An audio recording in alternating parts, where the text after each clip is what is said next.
أبيدنا يوزلو أبيدنا يوزلو أبيدنا حدش ديون عانا وي تفخر واج قدامو اندرا عزر تيت مالتما سكروا سكر حليلهم يقولوا ادفقوا إريترا أبي أبي الله أبي أبي أبي أبي أبي أبي أبي أبي أبي الله أبي أبي أبي لبركوينو حسابهم الساعات معلقات ستمنو قلايو بزعبوا حوين نلينهم قريو كاب سخر رحيقهم قوقيرهم بلايو الفتواتهم أبيدنا نيو حيدتهم كنتارو بيرهم غنعاسو حيدهم كيبهم حج حاليهم نسفرسو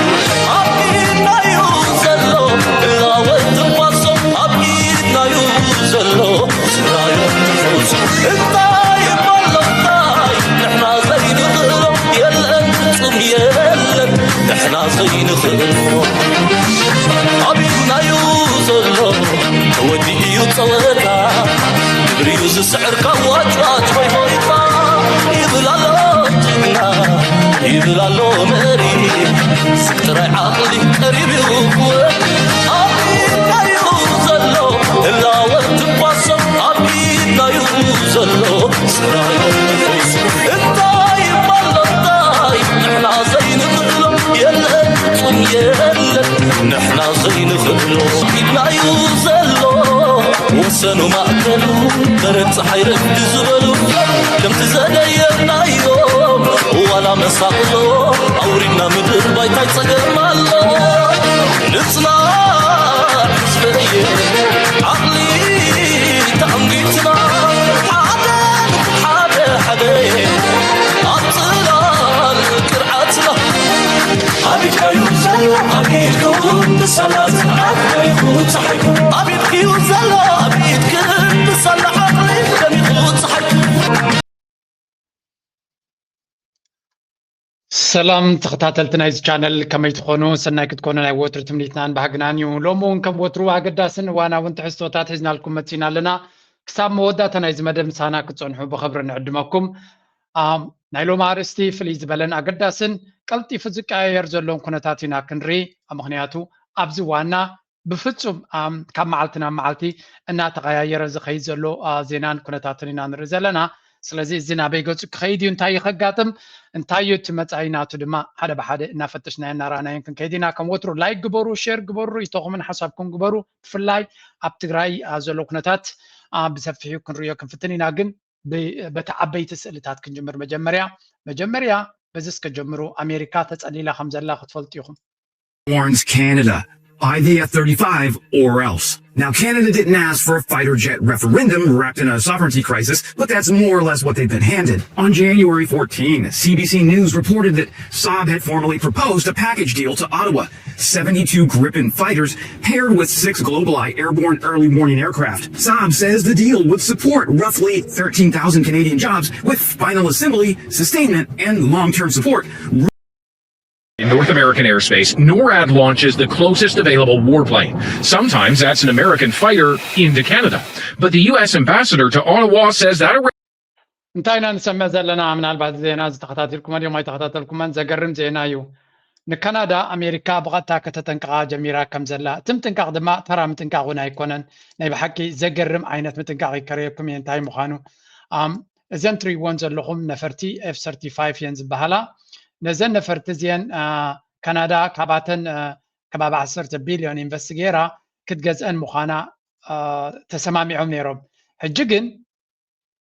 مزي حج زلو أمريكا كتوروم تدل زلا نا أنت جزيوم كواتهم سلزيكل مغنياتو كندا انتايو قاطمو مالو تفلطيهم أمريكا خد جزوم كتورومن كتقوبتهم تدللا سلزي نفرتنا أمريكا جزيوم مخا أمريكا زكو أصروا نفرتي نحرقينهم بعلم تتوقبلون كم زي سرحاكو قبرون زغلو كمي غير كانت على أمريكا خدك على استغل سلزي كندا حدا عبي ديليما حدا عبي قدل قد إمو مالو ናጽነቶምን ልውላውነቶም ክቃለስሉ ይደልዩ ኣለዉ ንናጽነትካን ልውላውነትካን ድማ ብፖለቲካን ብቁጠባን ጥራይ ኮንካን ትዋግኦ እንኮላይ ተወሳኺ ሓያል ዝኾነ ወታደራዊ ቅልጽም የድልየካ ስለምንታይ ግን እዚ ኩነታት እዚ ካናዳ ካብ ማእስ ውግእ ይፈልጡ ኖ ካናዳ ኢዝ ኢን ዲፕ ትራብል ካናዳ ኣብ ዘበነ ዶናልድ ትራምፕ ቀሊል ዘይኮነ ብድሆ ክገጥማ ከም ዝኽእል ዘርኢ ምልክት ኣሎ ስለምንታይ ከም ብለኩም ኣለኹ መሲልኩም እዚ ጀትስ ናቶም ናይ ኣሜሪካ ዝኾነ ገዲፎም ካብ ስዊድን ዲን ካብ ኤሮፓ ካብ ስዊድን ይግን መስለኒ ጽቡቓት ነፈርቲ ጥራይ ኣይኮኑን ክገዙ ዝኽእሉ ምናልባት ክንዲ F35 ክኾና ይክእላን እየን ግን ኣዝየን ኣገደስቲ ጀታት ግን ቀንዲ እንታይ ትብሎም ዘላ እታ ተወዳዳሪት ካምፓኒ ብዙሕ ስራሕ ኣብ ካናዳ ክንፈጥር ኢና በዓልኩም ድማ ነተን ጀታት ክትቋፀርዎን ትኽእሉ ኢኹም ይብሎም ኣለዉ ሕጂ እንታይ እዩ ትፍልልይ ንክርዳእካ ናይ ኣሜሪካ F35 ድሕሪ ገዚእኻ ሓያል ፕሮግራም እዩ ሓያላት ነፈርቲ እየን እቲ ፀገም ግን መፍትሒ ቢዶም እዩ ዘሎ ኣንጻር ኣሜሪካ ክትዋጋ ኣለኒ ድማ ትሕሰቦ ኣንጻር እስራኤል ክትዋጋ ኣለኒ ኣይትኽእልኒ ኢኻ ካብኡ ሓሊፎም እውን ናብ ዘይትደልዮ ቦታ ንሓደ ውግእ ንኣብነት ለትሰይ ዩክሬን F16 ይቦማ ሓደ ግዜ F16 ዝበሃል ራብዓይ ጀነሬሽን ዝበሃል ነፈርቲ እዩ እቲ F35 ግን ሓምሻይ ጀነሬሽን እዩ ዝበሃል ከከም ብርትዖም ከከም ቴክኖሎጂዮም ማለት እዩ ሕጂ ዩክሬን ብዘይ ፍቃድ ኣሜሪካ ናብ ንራሻ ከጥቅዑ ምስ ደለዩ ነተን ነፈርቲ ከምዘይ እንቀሳቐሳ ገይሮመን ዝሃበ ኸመን ኤሮጳ እዮም ሂቦማ ነይሮም ነቲ F16 በዓሎም ገዚኦም ንዩክሬን ኣንጻር ራሻ ክትጥቀመላ ሂቦማ ከም ህያብ እንተኾነ ዶናልድ ትራምፕ ስለ ደየፍቀደ እተን ነፈርቲ ንኸይንቀሳቐሳ ዓፂወን ዝበሃል ዜና ነይሩ መቸም ኣብ ውሽጦም ስለ ዝኾነ ቅበሮ ኮይኑ ሽዑ እንታይ ማለት እዩ ኣንጻር ኣሜሪካ ብናይ ኣሜሪካ ኣፅዋር ክትዋጋ ኣይትኽእልኒ ኢኻ ኣንጻር ራሻ ብናይ ራሻ ኣፅዋር ክትዋጋእ ትኽእል ኢኻ ንኣብነት ሚግ ጀት ኣለካ ዩክሬን ሚግ ጀት ነይርዋ በቲ ሚግ ጌራ ንራሻ በል ትብላ ነይራ ስለምንታይ ራሻ ነተን ናይ ቀደም ነፈርትናታ ሎክ ክትገብረና ኣይትኽእልኒ እያ እዘን ሕጂ ሜይቢ ነተን ናይ ቀደም ግን ኣይትኽእልኒ ነይራ ስለዚ ናይ ኣሜሪካ ግን ብሙሉእ ኣፅዋር ኣንጻሮም ከምዘይ ትዋጋሉ ገይሮም ሶፍትዌር ኣለዎም ካልእ መፋትሕ ኣለዎም ሎክ ክገብርዎን ይኽእሉ ስለዚ 10 ቢልዮን ገንዘብ ሂቦም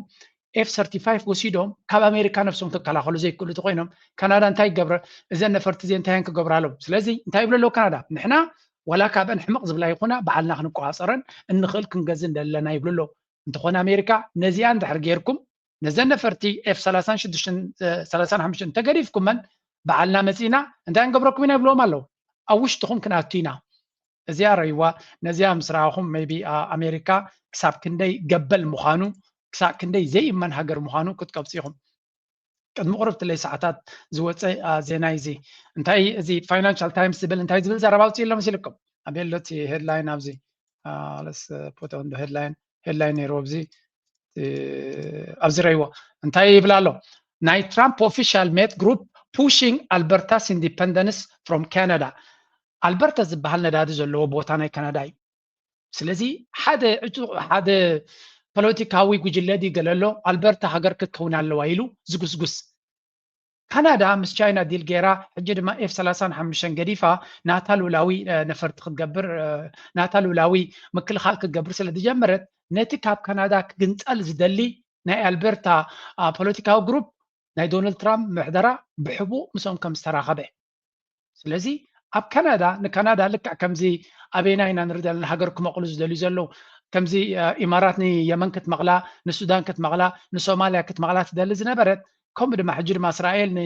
ንሱርያ ክትመቃቕላ ትደሊ ዘላ ንኢራን እውን ከምኡ ክገብርዋ እዮም ንሊብያ ከምኡ ገይሮማ ዘለዉ ንካናዳ እውን ከምኡ ክገብርዋ እዮም መቃቒልካ ምድኻሚት ስትራቴጂ ንኤሮፓ ሕብረት ክብትንዎ እዮም ዘልዩ ዘለዉ ምክንያቱ እንተመቃቒልካ እዮም ሓይሉ ስለ ዝደክም ድሌትካ ክትገብሮ ከተንበርክኾ ሳብኦርዲኔት ክትገብሮ ትኽእል ስለዚ እዚ ፅንፅዋ ኣይኮነን ወይ ከምዚ ሳክት ተራ conspiracy theory ኮነን ኣብቲ ሜይንስትሪም ሚድያ ዝወፅእ ዘሎ እዩ exclusive the Trump administration has held covert ሕቡእ ርክብ ምስ fringe separatists ኒ ካናዳ መቒሎም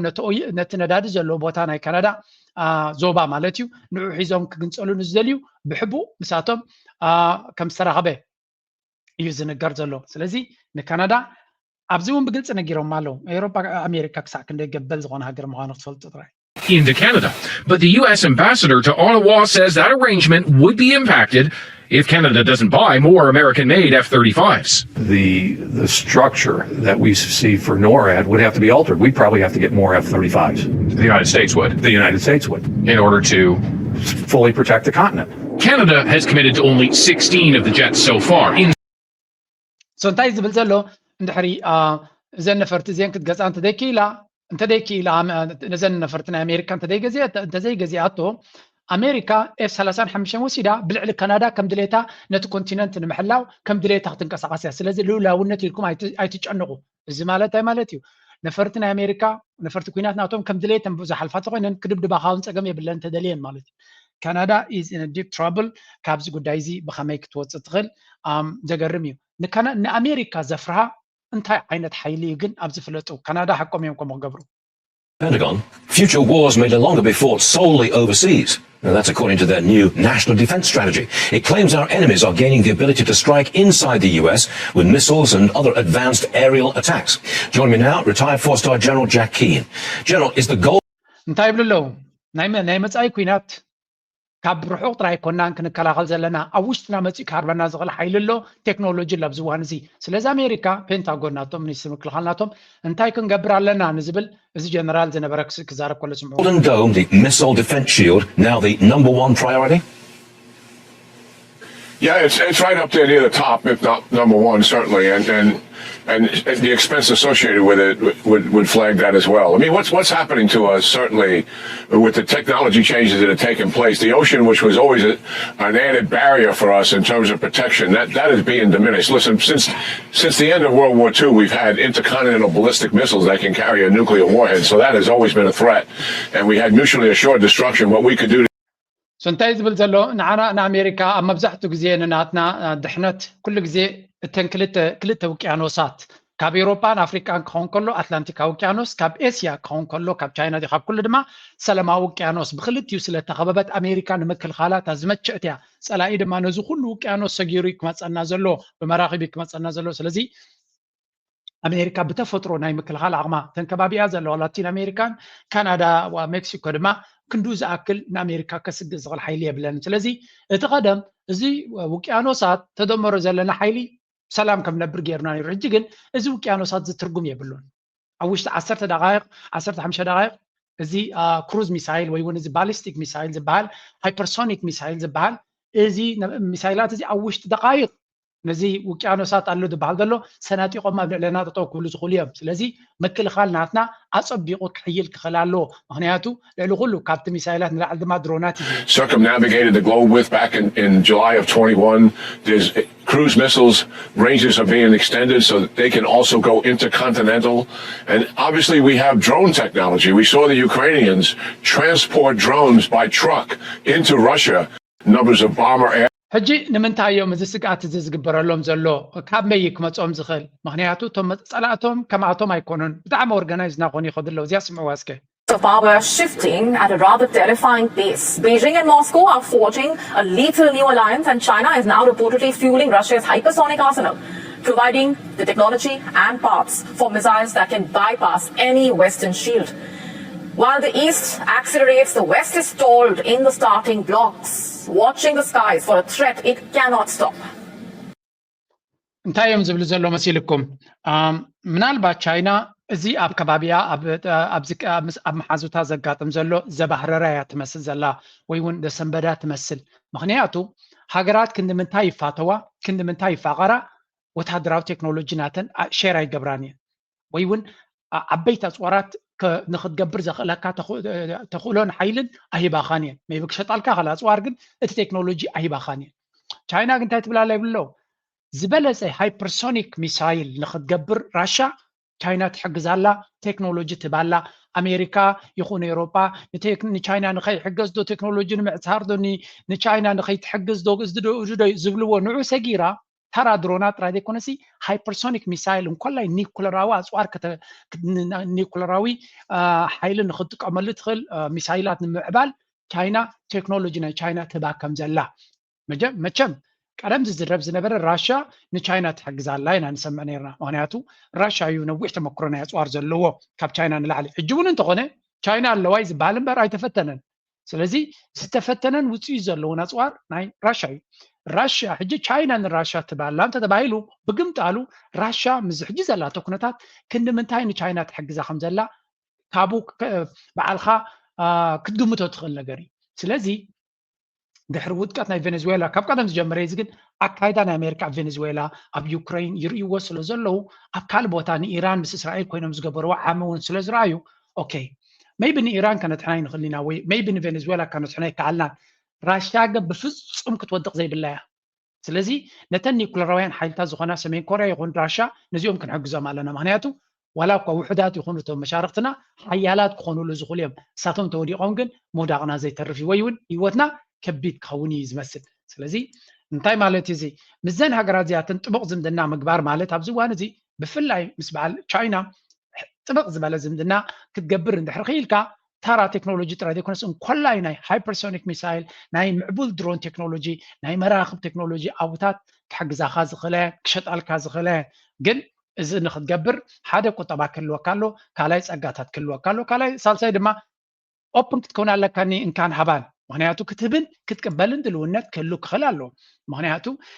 ንስኻ ገለ እንተደይሂብካ ዝኾነ ነገር ክበካ ዝደሊ ሓይሊ ድማ የለን ኢትስ ኦልዌይስ ጊቭ ኤንድ ቴክ እንድሕር ሃበኒ ጥራይ ኮይኑ ወይ እውን ዋላ ልመና ብለኩም የለኹም ክገዝኣልካ ጥራየ ኣነ ግን ክሸጠልካ ኣይደልን እየ ወይ ክበካ ኣይደልን እየ ወይ እውን ባዕለይ ክገብሮ ኣፍቅደለይ ትብል እንድሕር ኮይንካ ክኽልክሉካ እውን ይኽእሉ እዮም ሕጂ ራሻ እዚ ቻይና ትባደላ ንብሎ ዘለና ካብ ብዜሮ ብዘይ ዝኾነ ሓገዝ ትባላ ይንብል ኢና ራሻ ብግምጣሉ ብዙሕ ፀዓት ትሸጠሎም ኣላ ከምኡ ድማ ምዕቡል ዝኾነ ቴክኖሎጂ ናይ ኣፅዋር ብፍላይ ድማ ኣብቲ ሚሳይላትን ኣብ ኒኩለራዊ ዓቕሚ እውን እንተኾነ ወላ እውን ኣብ ነፈርቲ እውን እንተኾነ ንሳ ኣብ ነፈርቲ ኩናት ሓያል ስለ ዝነበረት ንቻይና ብዙሕ ከም ዝሓገዘታ እዩ ዝንገር ስለዚ እዚ ናይ ዘን ክልተን ሃገራት ኮኦርዲኔትድ ኮይነን ዝኸደኦ ዘለዋ ዳትስ ዋይ ዶናልድ ትራምፕ ኣብዘን ክልተ ሃገራት ኩሉ ግዜ ጥንቁቕ ኮይኑ ዘሎ ናብ ራሽያ ናብ ቻይናን ብዙሕ ፈኸራ የብሉን ንዕቀት የብሉን ሸብዳዕዳዕ የብሉን ገለመለ የብሉን ብግምጣሉ ንዝተወሰነ ግዜ ትዊተር ናቱ ኣብ ናቱ ሶሻል ሚድያ ባዕሉ ዝፀሓፈሮ እዩ ሎሚ maybe I don't know ቅድሚ ክንደይ ሰዓታት ዝወፅእ ነይሩ እዚ I just finished speaking by telephone ብቴሌፎን ምስ ፕሬዚደንት ቭላድሚር ፑቲን በዛ ኣኽቢሩ ይፅውዖ ቭላድሚር ፑቲን of Russia ምስ ተራኺበ the call lasted እቲ ቴሌፎን 1 ሰዓትን 15 ደቂቕን ገይሩ ይብል ዶናልድ ትራምፕ ናይ ኣሜሪካ ፕሬዚደንት ብዛዕባ እዚ ሪፖርት ክባ ይግብኦን ይኸመ ግን ክንምንታይ ሪስፔክት ከም ዘለዎ እዩ ዘርእየካ እዚ ቀፂሉ እንታይ ተዘራሪብና ይብላ ኣሎ ራሽያ we discussed the attack Ukraine ኣብ ናይ Russia airplanes ነፈርቲ ኮፍ ኢለን ኣሎ ዘሎ ኣብ ኤርፖርት ወይ ከዓ ኤርቤዝ ዩክሬን ብድሮናት ብሚሳይል ገይራ መጥቃዕቲ ፈፂማ ነይራ ነዚ ድማ ራሽያ ቭላድሚር ፑቲን ንዶናልድ ትራምፕ ነጊርዎ ኣሎ እዚ ንዚ ነጋጢሙሎ ንሕና ሓያል ግብረ መልሲ ክንብ ኢና እንታይ ኢልዎ ኣሎ እንታይ ኢሉ and also various other attacks ካልኦት ደጋጠሙ ድማ taking place by both sides it was a good conversation ፅቡቕ ዝርርብ ነይሩ መጥቃዕታ ጋጢምና በለ ፅቡቕ ዝርርብ ነይሩ ይብሎ ኣሎ but that will lead to immediate peace ግን ወላ እኳ ፅቡቕ ዝርርብ እንተበል ነበረ ብቐጥታ ናብ ምቁራፅ ተኽሲ ወይ እውን ናብ ሰላም ክወስድ ኣይክእልኒ ፕሬዚደንት ፑቲን did say and very strongly ኣበርቲዑ ከም ዝነገረ ሓያል ዝኾነ ግብረ መልሲ ናይቲ ኣብ ኤርፊልድ ናቱ ዘጋጠመ ክገብር ምዃኑ ነጊሩን ኣሎ ስለዚ ዩክሬን again ብብርቱዕ ክትቀጥቀጥ ያላ ዝበርትዐ መቕጥቃጥ ክገብር እዩ ሕጂ ድማ ይብላ ኣሎ ነጊርዎ ኣሎ we also discussed ኢራን እዛ ካልአይቲ ክፋል ኣዝያ ኣገዳሲት እያ ብዛዕባ ኢራን ድማ ተዘራሪብና ይብላ ኣሎ ሕጂ ብዛዕባ ኢራን እንታይ ተዘራሪቦም ፅኒልና ሰሚዕና ንስኡ ንሪኦ ኢና እንታይ ግን ይብላ ኣሎ ኣብቲ ላዕሊ ሪኢኹሞ ዶ ዩክሬን ከም ሕሱም ትጭፍጨፍ ቀኒ ያላ ብራሻ ብዛዕባ ኣይተዛረበን ኢሎም እቶም ደገፍቲ ናይ ዩክሬን መራሕቲ ናይ ኣሜሪካ እውን ይኹኑ ብዙሓት ቭላድሚር ፑቲን ዝነገሮ ክሲ ግን ንዕኡ ክፅሕፍ ክኢሉ ስለዚ ሰብ እዚ ንኤውሮፓ ፍፁም ሪስፔክት ዘይብሉ ንቭላድሚር ፑቲን ግን ከም ዓብ መራሕሪ እዩ ንዑ ጥራይ ክኽብርን ክሰምዕን ዝኽእል እዩ ናይ ፑቲን ዘረባ ድማ ቅቡል እዩ ንዕኡ ይብላ ኣሎ ስለዚ እንታይ ኢና ንርኢ ዘለና እዚ ጉዳይ እዚ ኣብ ዘመነ ዶናልድ ትራምፕ ሓይሊ እንተዘይብልካ ወይ እውን ብነብስኻ ዘይትመሓደር ትኮንካ ዮርዳን ናው the next topic is እዚ ጉዳይ እዚ እቲ ካልእ ኩሉ ሰብ ዝፈርሆ ዘሎ እቲ ካልኣይ ኩናት ከመይ ክኸውን መጀመርያ ኣብኡ ክንፀግር ኢና which is this one where is it yeah let's go He or won't he? With Donald Trump, this is often the question we are left asking. This time, it's about Iran. Will he strike Iran and plunge West Asia into turmoil, or will he hold off like the last time? The United States Navy has deployed the USS Abraham Lincoln Carrier Strike Group, which is now in the Arabian Sea. The carrier operates up to 70 aircraft, including F-18 fighter jets and surveillance planes. Its nuclear-powered system allows for long-term deployment without refueling, and it's accompanied by 3... So, ከም ንሪኦ ዘለና ኩናት ናይ ዓለምና ክሳብ ሕጂ Look at Trump's latest post on Truth.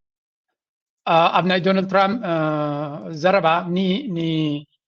ንኢራን ክሓርማድያ ሓርማን ዝብል ንዓለምና ማራ ኣሻቂሉ ዘሎ ኣርእስቲ ክሃርም ድዩ ወይስ እዘን ኩሎም ግደፍ ዝብልዎ ደለው ንዖም ክሰምዕ ይኽእል እንታይ እቲ ናይ መወዳእታ ውሳነ ናቱ ብዛዕባ ኢራን ክኸውን ዝኽእል ንዝብል ዳርጋ ንምሉእ ዓለም ኣሻቂሉ ዘሎ እዩ ምንቅስቃሳት ናቱ ሓያል ምንቅስቃስ ናቱ ክንርኢ ከለና ካብ ዘረባ ናቱ ገጅፍ ዝኾነ ወታደራዊ ቅልፅም ቀሪብ ኣሎ ስለዚ ንኢራን ክሓርመሉ ዝኽእል ተኽእሎታት ካብ መዓልቲ ናብ መዓልቲ እናዓበየ ይመፅእ ኣሎ ምክንያቱ ክንዲዚ ዝኣክል ወታደራዊ ምንቅስቃሳት ብዚሮ ክትገብሮ ይትኽእልኒ ኢኻ ሓያል ዝኾነ ወታደራዊ ቅልፅም ሓያል ዝኾነ መራኸብን ካልእ ቴክኖሎጂን ቀሪብ ኣሎ እቲ ምልክት ክሓርም ከም ዝኽእል ጥራይ ዘርኢ እንተኾነ ከይሃርም ድማ ይኽእል እዩ ስለምንታይ ካብታ ዝበላ እንታይ ኢሉ መጀመርያ መጠንቀቕታታት እዩ ዝህብ ዘሎ እቲ መጠንቀቕታታት ዝህቦ ዘሎ ድማ ኣብዚ እውን ክንሰምዕ ድሓን እቶም ኤክስፐርትስ ንዑ ዝፈልጡ እንታይ Well, it's uncertain, but it's important to bear in mind that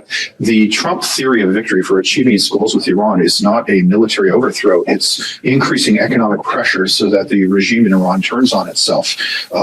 I think, if you look at Venezuela, for example, they removed Maduro, but they kept his team in place and figured that they could shape relations there. So I think what they're looking at here is first off trying to stress Iran's security infrastructure. ሕጂ እንታዩ ክሃርም ኣይክልኒ ክበሃል ኣይክልኒ ግን እቲ ኣካይዳ ናቱ ድማ ከምቲ ናይ ቬኔዙዌላ በቲ ሓደ መጀመርያ ብሎኬድ ገይሩ ዓፅዩ ጭንቀት ገይሩ ነቲ ቁጠባ ከም ዝርመስ ገይሩ ኣብ መወዳእታ ፍሉይ ስርሒት ክገብረሉ ዝኽእል መንገዲ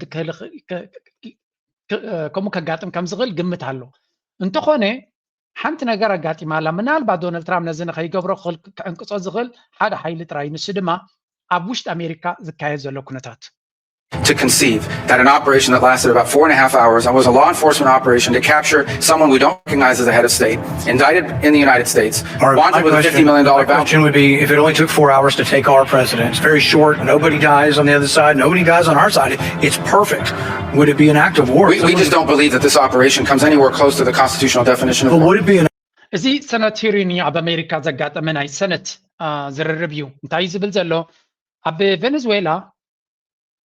ኒኮላ ማዱሮ ክትሕዝዎ ከለኹም ብፍሉይ ስርሕት ጌርኩም ኣትኹም ዝኾነ ወታደር ናይ ኣሜሪካ ከይሞተ ወፂና ኢልኩም ኣለኹም ኦኬ እስከዛ ነገር እዚኣ ገምጥላ ኢልዎ ሓደ ናይ ደገ ሓይሊ ዝኾነ ሃገር ማለት እዩ መፅዩ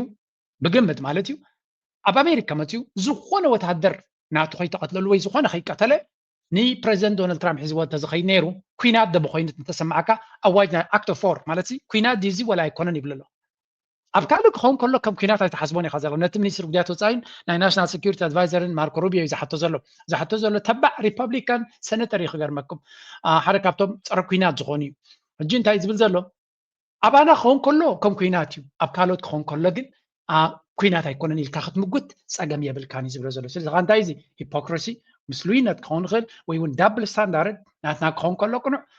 ናይ ካልኦት ክኸውን ከሎ ግን ጌጋ ዘስምዕ ዘረባ እዩ እናበለ ኣብቲ ሰነት እዚ እንታይ እዩ ቅፅል ኢሉ ዝዛረባ ስምዑ act of war if someone did it to us? Nobody dies, few casualties, they're in and out, boom, it's a perfect military operation. Would that be an act of war? Of course it would be an act of war. I'm probably the most anti-war person in the Senate, and I would vote to declare war if someone invaded our country and took our president. Our founders debated extensively over which branch of government should have the power to declare or initiate war. Virtually unanimously, they decided, and what was entered into the Constitution was that the declaration or initiation of war would be the power of Congress. Now, we have many advocates, many of whom are here today, who have been advocates for an expansive notion of presidential power. They often argue that wars are not really wars, that they're kinetic actions or drug busts. I think, though, if እንታይ እዮም ዝዛረቡ ዘለዉ እንድሕሪኹሞም ኣብዚ ዶናልድ ትራምፕ ነቲ ናይ ኣሜሪካ ታሪካዊ ኣካይዳ ወይ ቋማዊ ኣካይዳ ወይ ሕጋዊ ኣካይዳ ማለት ኩናት ክትእውጅ ተኮይንካ ባይቶ ናይ ኣሜሪካ እዩ ዝውስኖ ስለዚ ነዚ መስርሕ እዚ እናሰገረ ብዘይ ፍቃድ ቅድሚ ሕጂ ንኢራን ሃሪሙ ሕጂ ድሕሪኡ ንቬኔዙዌላ መራሒ ወሲዱ ሕጂ እውን ተኾነ ናብ ኢራን ኩናት ገብር ይደሊ ኣሎ እዚ ኸ እንታይ ኣብ ዝሓለፈ ሰነት ናይ ኣሜሪካ ፖለቲከኛታት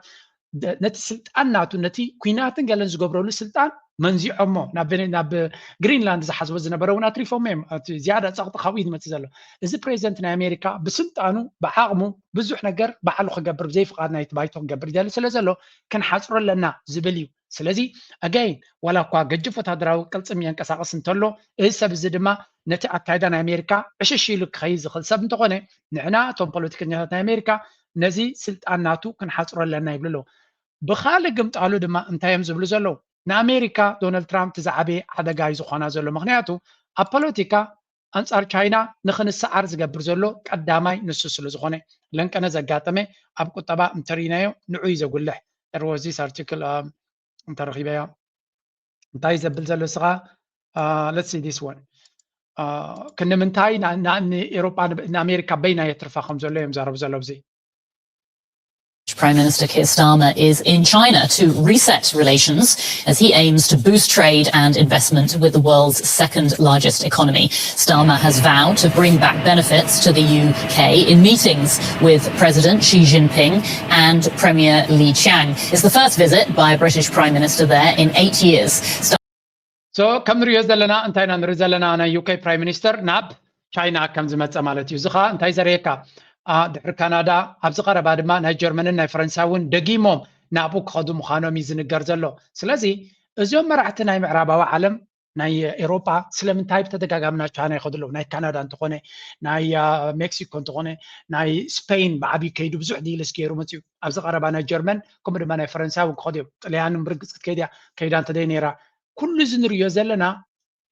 ካብ ኣሜሪካ ክሃድሙ እዮም ዝፍትኑ ዘለዉ ምክንያቱ ኣብ ጀርመን ዝተገበረ መፅናሕቲ እታ ዝዓበየት ሓደጋ ንፀጥታ ናይ ሰላም ንፀጥታ ናይ ዓለምና ፑቲን ኣይኮነን ቻይና ኣይኮነትን ቻይና እሞ የላ ታሕቲ ኢራን ክናታ ሰሜን ኮርያ ኣይኮነን ካልእ ኣይኮነን ኢራን ኣይኮነን ኣሜሪካ 47% ዝብል ሪፖርት ወፂኡ ነይሩ ስለዚ ኣሜሪካ ታቐንዲ ስግኣት ንዓለምና ንርግኣት ስለ ዝኾነት ካብዚ ክንወፅእ ኣለና ኣብ ጉዳይ ናይ ኢራን ድማ ተዓንተበ ዝኸለፍኩኹም እንታይ ይብላ ኣሎ ንፑቲን ይሓትት ኣሎ ንፑቲን ተዛሪቡ መንገዲ ፑቲን ናይ ኢራን ኒኩለራዊ ኣካይዳ ክሽምገል ክኽእል ኣሎ ፑቲን ድማ ኣብዚ ጉዳይ እዚ ተራ ክፃወት ከም ዝኽእል ስለዚ ክንዲ ምንታይ ነገራት ናተጠናነገ ናተኣሳሰረ ይኸይድ ኣሎ ብግምጣሉ እንተሪኻ ኣሜሪካ ዓበይቲ ኣጀንዳታት ኣለዋ ዓበይቲ ኣጀንዳታት እዞም ዓበይቲ ኣጀንዳታት ብቐሊሉ ዝፍትሑ ይኮኑን ስለዚ ናይ ኣሜሪካ ዓቕሚ ናይ ዶናልድ ትራምፕ ወይ ናይቲ ዝለዓለ ደረጃ ማርኮ ሩቢዮ ደረጃ ብዛዕባ ኣፍሪቃ ንክሓስብ ግዜ የብሉ they are in the middle of a big change إذا كنت يكفتر عب هواف نا أمريكا غالبا بأفريقيا بمن كتكاي هواف زبالة يلا بكالوت جزية زلهم سجاتا زلهم كتكايو عب كبابينا دما زي كاب غالف ناب كرنا أفريقيا متشيلو أب إثيوبيا ناب السودان أب سوماليا دما بقى تنريو زلنا نغزلنا بارو ترت ሁሉም የትግራይ በረራዎች ተሰረዙ ህወሓት ጦር እያጓጓዘ ነው ህወሓት በተለያዩ ግንባሮች ስያሜ ያደራጃቸውንና አርሚ በሚል ንዑስ ክፍል ያደራጃቸውን ተዋጊዎች በስፋት በማንቀሳቀስና የውጊያ ግንባሮችን በመፍጠር በአሁኑ ሰዓት ትግራይን ከባድ ወታደራዊ ውጥረት ውስጥ የከተተ መሆኑን የሚያመለክቱ መረጃዎች ከወደ ትግራይ እየወጡ ነው። በክልሉ ውጥረቱ ከፍ ባለበት በአሁኑ ሰዓት የኢትዮጵያ አየር መንገድ ወደ ትግራይ የሚያደርጋቸውን ሁሉንም በረራዎች የሰረዘበት ሁኔታ ታይቷል። በፕሪቶሪያው ስምምነት ትጥቅ ለመፍታት የተስማማው ህወሓት በዲዲአር ፕሮግራም መሰረት ለተወሰኑ ጊዜያት ትጥቅ የመፍታት ሂደቶች ውስጥ ተባባሪ የነበረው ነው ቢታይም ቆየት ብሎ ግን ትጥቅ መፍታቱንም ቀሪ ከማድረጉም ባሻገር አዳዲስ ታጣቂዎችንም በመመልመል ራይ ከቢድ ወታደራዊ ወጥሪ ተፈጢሩሎ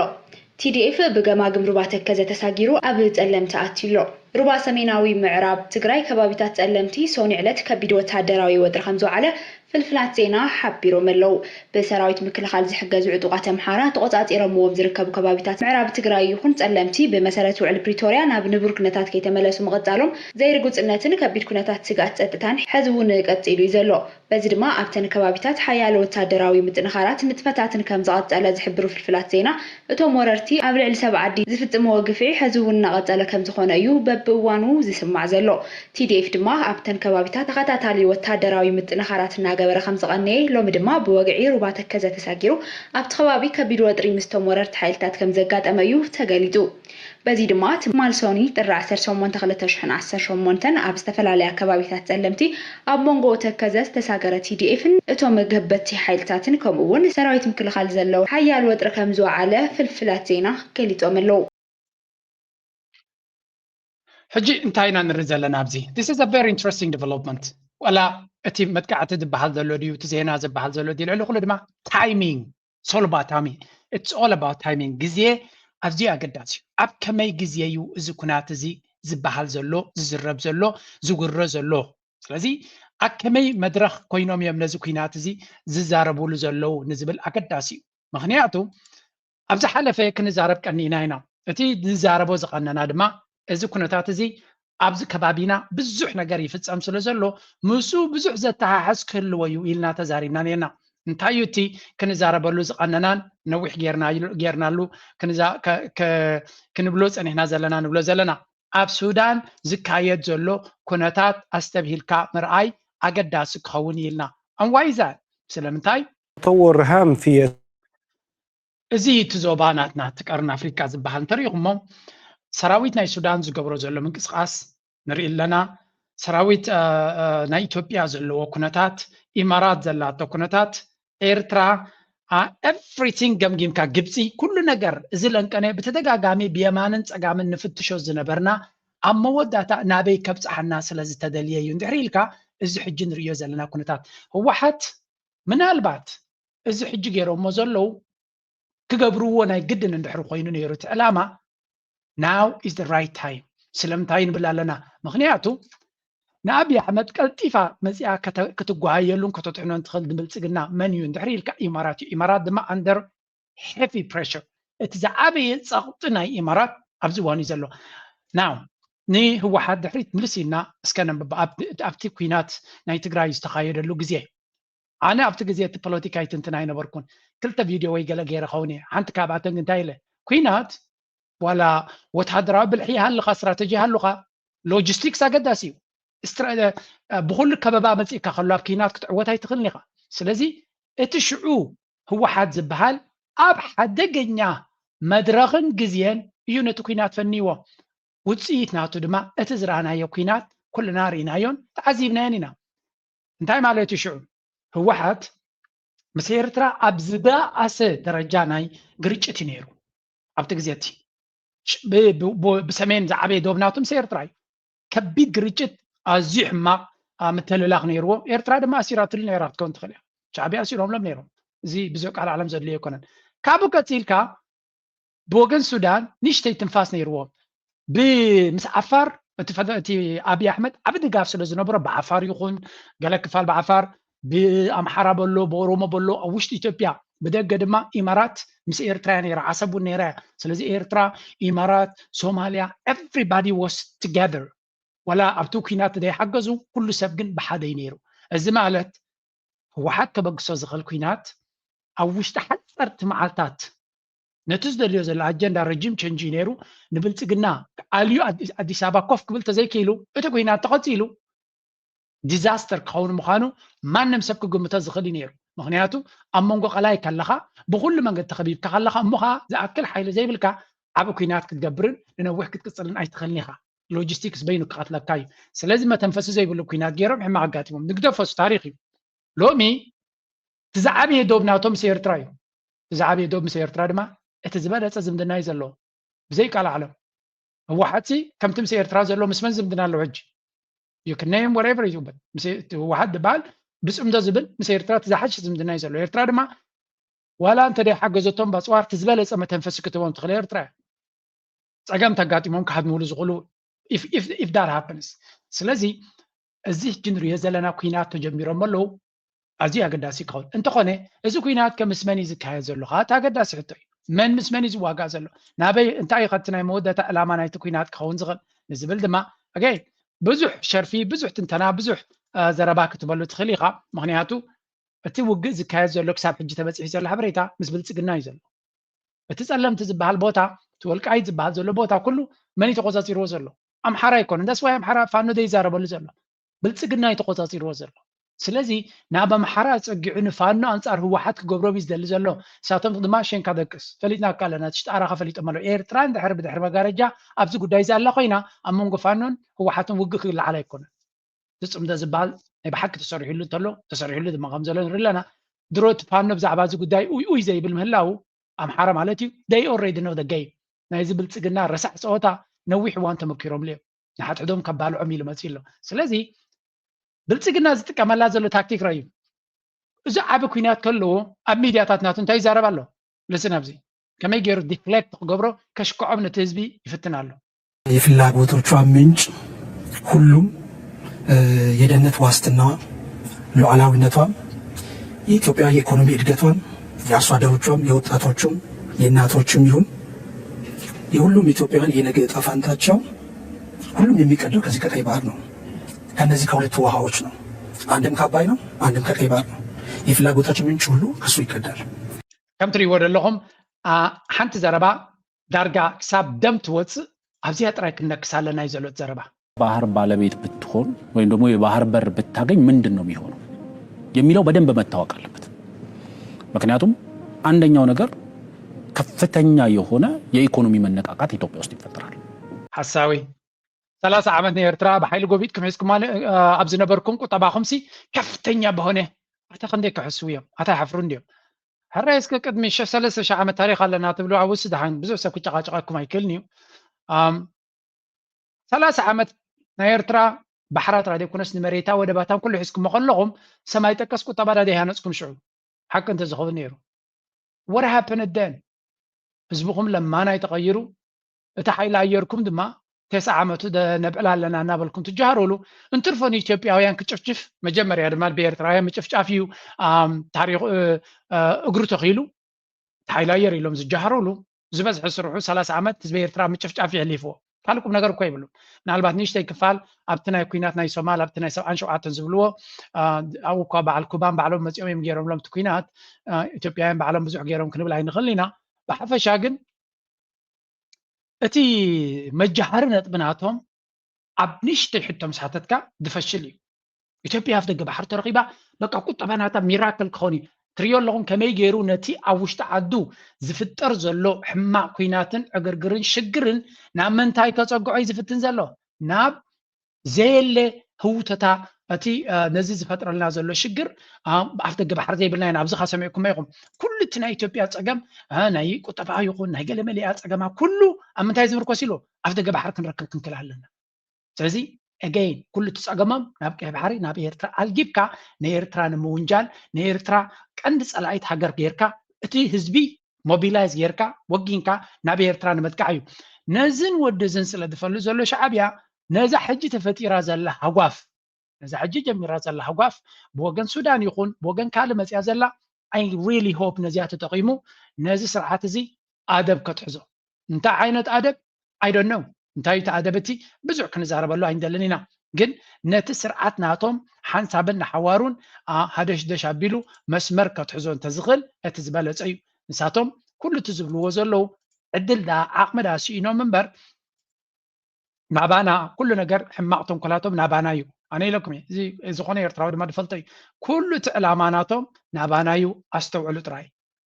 In the volatile terrain of Horn of Africa geopolitics, a new chapter has opened, one marked not by rhetoric alone, but by a formal, strict military agreement explicitly linking security cooperation to Red Sea stability. Signed in Addis Ababa just days after intense strategic outreach in Cairo, the pact has resonated far beyond Ethiopia's capital.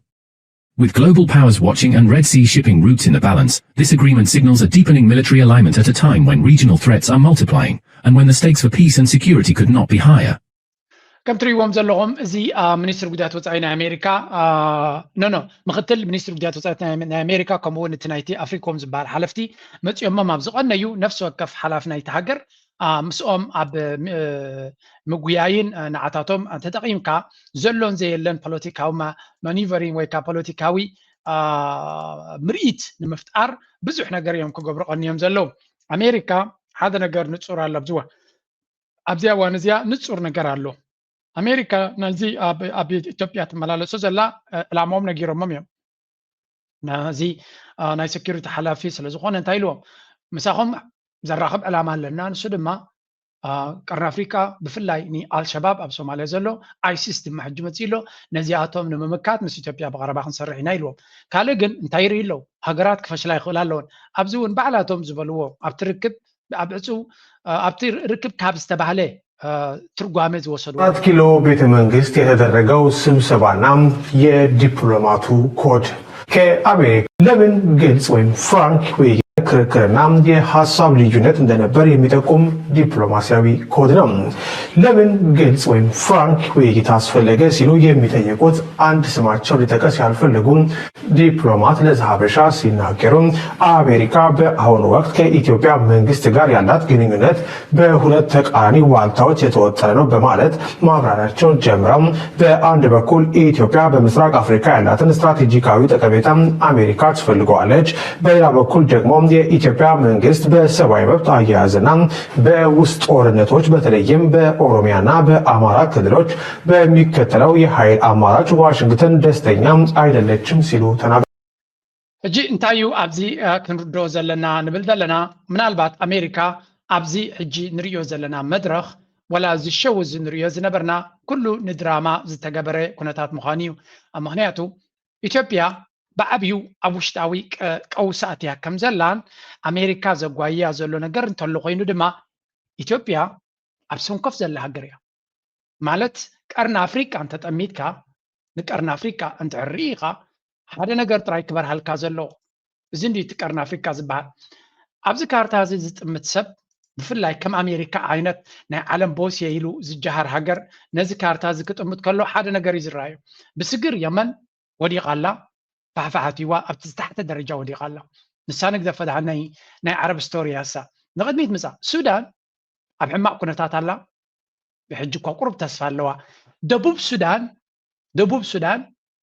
ፅንሕ ኢለ ከርየኩም እየ ዲዛስተር ናብ ኩናት ገፃ እያ ትኸይድ ዘላ ሶማልያ ዘለቶ ኩነታት እውን ቀሊል ኣይኮነን ስለዚ ብሱዳን ብሶማልያ ብጅቡቲ ዘሎ ቀውሲ እዚ ኣፍሪኮም ዝበሃል በይዝናቱ ኣብ ጅቡቲ እዩ ናይ ጅቡቲ ኩነታት ይርዮ ኣሎ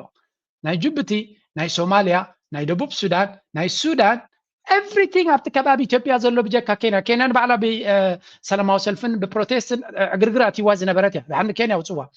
ኤቭሪቲንግ ኣብቲ ከባቢ ዘሎ ኣብ ሰንኮፍ ዘሎ እዩ ብጀካ ኤርትራ ኩሉ ነገር ኣብ ሰንኮፍ ዘሎ እዩ ኤርትራ ግደፍዋ ኤርትራ ኣሜሪካ ናይ ኤርትራ ክትወጥቀላ እንድያ ትደሊ እንተዝኸውን ነይሩ ግን ኤርትራዊ የላ ኤርትራ ካባቶም ኣፀቢቓ የርሕቓ ዘላ እዚ ንግደፎ ሕጂ ሓደ ናይ ሰኪሪቲ ሓላፊ ናይ ኣሜሪካ ኣብ ኢትዮጵያ ክመፅእ ከሎ እንታይ ክረአዮ ዝኽእል ናይ ሱዳን ጉዳይ ወላ ሓንቲ ክገብርዎ ይከኣሉን ኣሎ ናይ ሶማልያ ጉዳይ ወላ ሓንቲ ክገብርዎ ይከኣሉን ኣሎ በሸቐማን እቲ ናይ ድራማ ቦታ ደቡብ ሱዳን ይኸይድ ኣሎ ጅቡቲ ይርይዎ ኣለዉ ስለዚ ኢትዮጵያ ከይዳ ዘላ ሃገር እያ 130 ዶላር 110 ሚሊዮን ህዝቢ ዘለዋ ፈሓን ድሕሪ ኢላ እንታይ ክትከውን እያ ንኣሜሪካ ይጨንቖም እዩ ምክንያቱ እቲ ክመፅእ ዝኽእል ስርዓት ከምዚ ሕጂ ዘሎ ናይ ብልፅግና ንኣሜሪካ ክዋጋኣላን ክሞተላ ንኽእል እየ ዝብል ዶ ክኸውን ይኽእል እንታይ ዓይነት ስርዓት ክመፅእ ክእል ካብ ኣቢ ዝበልፅ ክኸውን ይኽእል ዶ ከም ኣቢ ክንብርከኸልና ዝኽእል ዶኸውን ይሓስቡ እዮም ሰብ ብናተይ ገምጋም ድማ ኣብዚ ሕጂ በፂሖሞ ዘለዎ ከም ኣቢ ወላው ሓሳውን መታለል እንተኾነ ክንብርከኸልና ዝኽእል ሰብ የለን ዝብል መደምደምታ ይመስል ግን ወላ እውን ከምኡ ከሎ እቲ ኩነታት ናይ ኢትዮጵያ ኣቢ ወላ ከገልግሎም ናኻለ ነቲ ሃገር ክሕዛ ከምዘይክእል ግን ርዮም ኣሎ ስለዚ ብግልፂ ተዘራሪቦም ክበሃል ከሎ ብግልፂ ንኣብዪ ኣሕመድ ፅባቅ ኣለካ ክብልዎ ይክእሉን እዮም ወላ እውን ስለምንታይ ህዝቢ ኣምሓራ ተቐትል ኣለካ ክብልዎ ይክእሉን እዮም what's wrong with you እዮም ዝብልዎ what's wrong with you how come ንስኻሲ ክንዲ ዝሓይልለኒ ዶ ብፍላይ gonna be a joke ነፈርቲ ኩን ኣብ ናይ ሓይሊ ኣየር ሸው ነይሩ ተርጅምሎም ሓይሊ ኣየር ኣለኒ ትብል ዘለኻሲ ጀትስ ኣለኒ ትብል ዘለኻሲ ሃው ካም ሃገርካ ከተመሓድራ ይትኽእል ከመይ ገይሩ እዚ ሃገርካሲ ባሕብትን ከኣትዎ ቀሪብሎ እዮም ዝብልዎ ሓደ ጥዑይ ርእሱ ዘለዎ ሓይሊ ኣለኒ ቅልፅም ኣለኒ ዝብል ግን ካብቲ ከተማ ካብቲ ዘለዎ ከተማ 100 ኪሎ ሜትር ርሒቕካ ግን ኣብ ኩናት ዝሰዓር ዘሎ ሰራዊት ናቱ ትግራይ ዝበሃል ክቋፀሮ ዘይከኣለ ሕጂ ድማ ኩናት ጀሚሩ ይበሃል ኣሎ ኣብ ኣምሓራ ፈፂምካ ዋላ ሓንቲ ክገብር ዘይከኣለ እዚ እንድሕር ኮይኑ ትቕልፅምካሲ ንስኻሲ ናይ ዞባዊ ፀጥታን ዝርግኣትን ከተመሓድራ ይኮንካ ውሽጣዊ ጉዳይካ ከተመሓድራ ይከኣልካን እዮም ክብልዎ ኢትስ ቨሪ ሲምፕል ነዚ ንክትበፅሖ ፍሉይ ብልሒ ፍሉይ ርእሲ ይድለካ ሓደ ሰብ እኮ ኣሜሪካ እኮ ንዓለም የመሓድራ ኣለኹ ትብል እኮ እታው ሓደ ኣብ ውሽጣ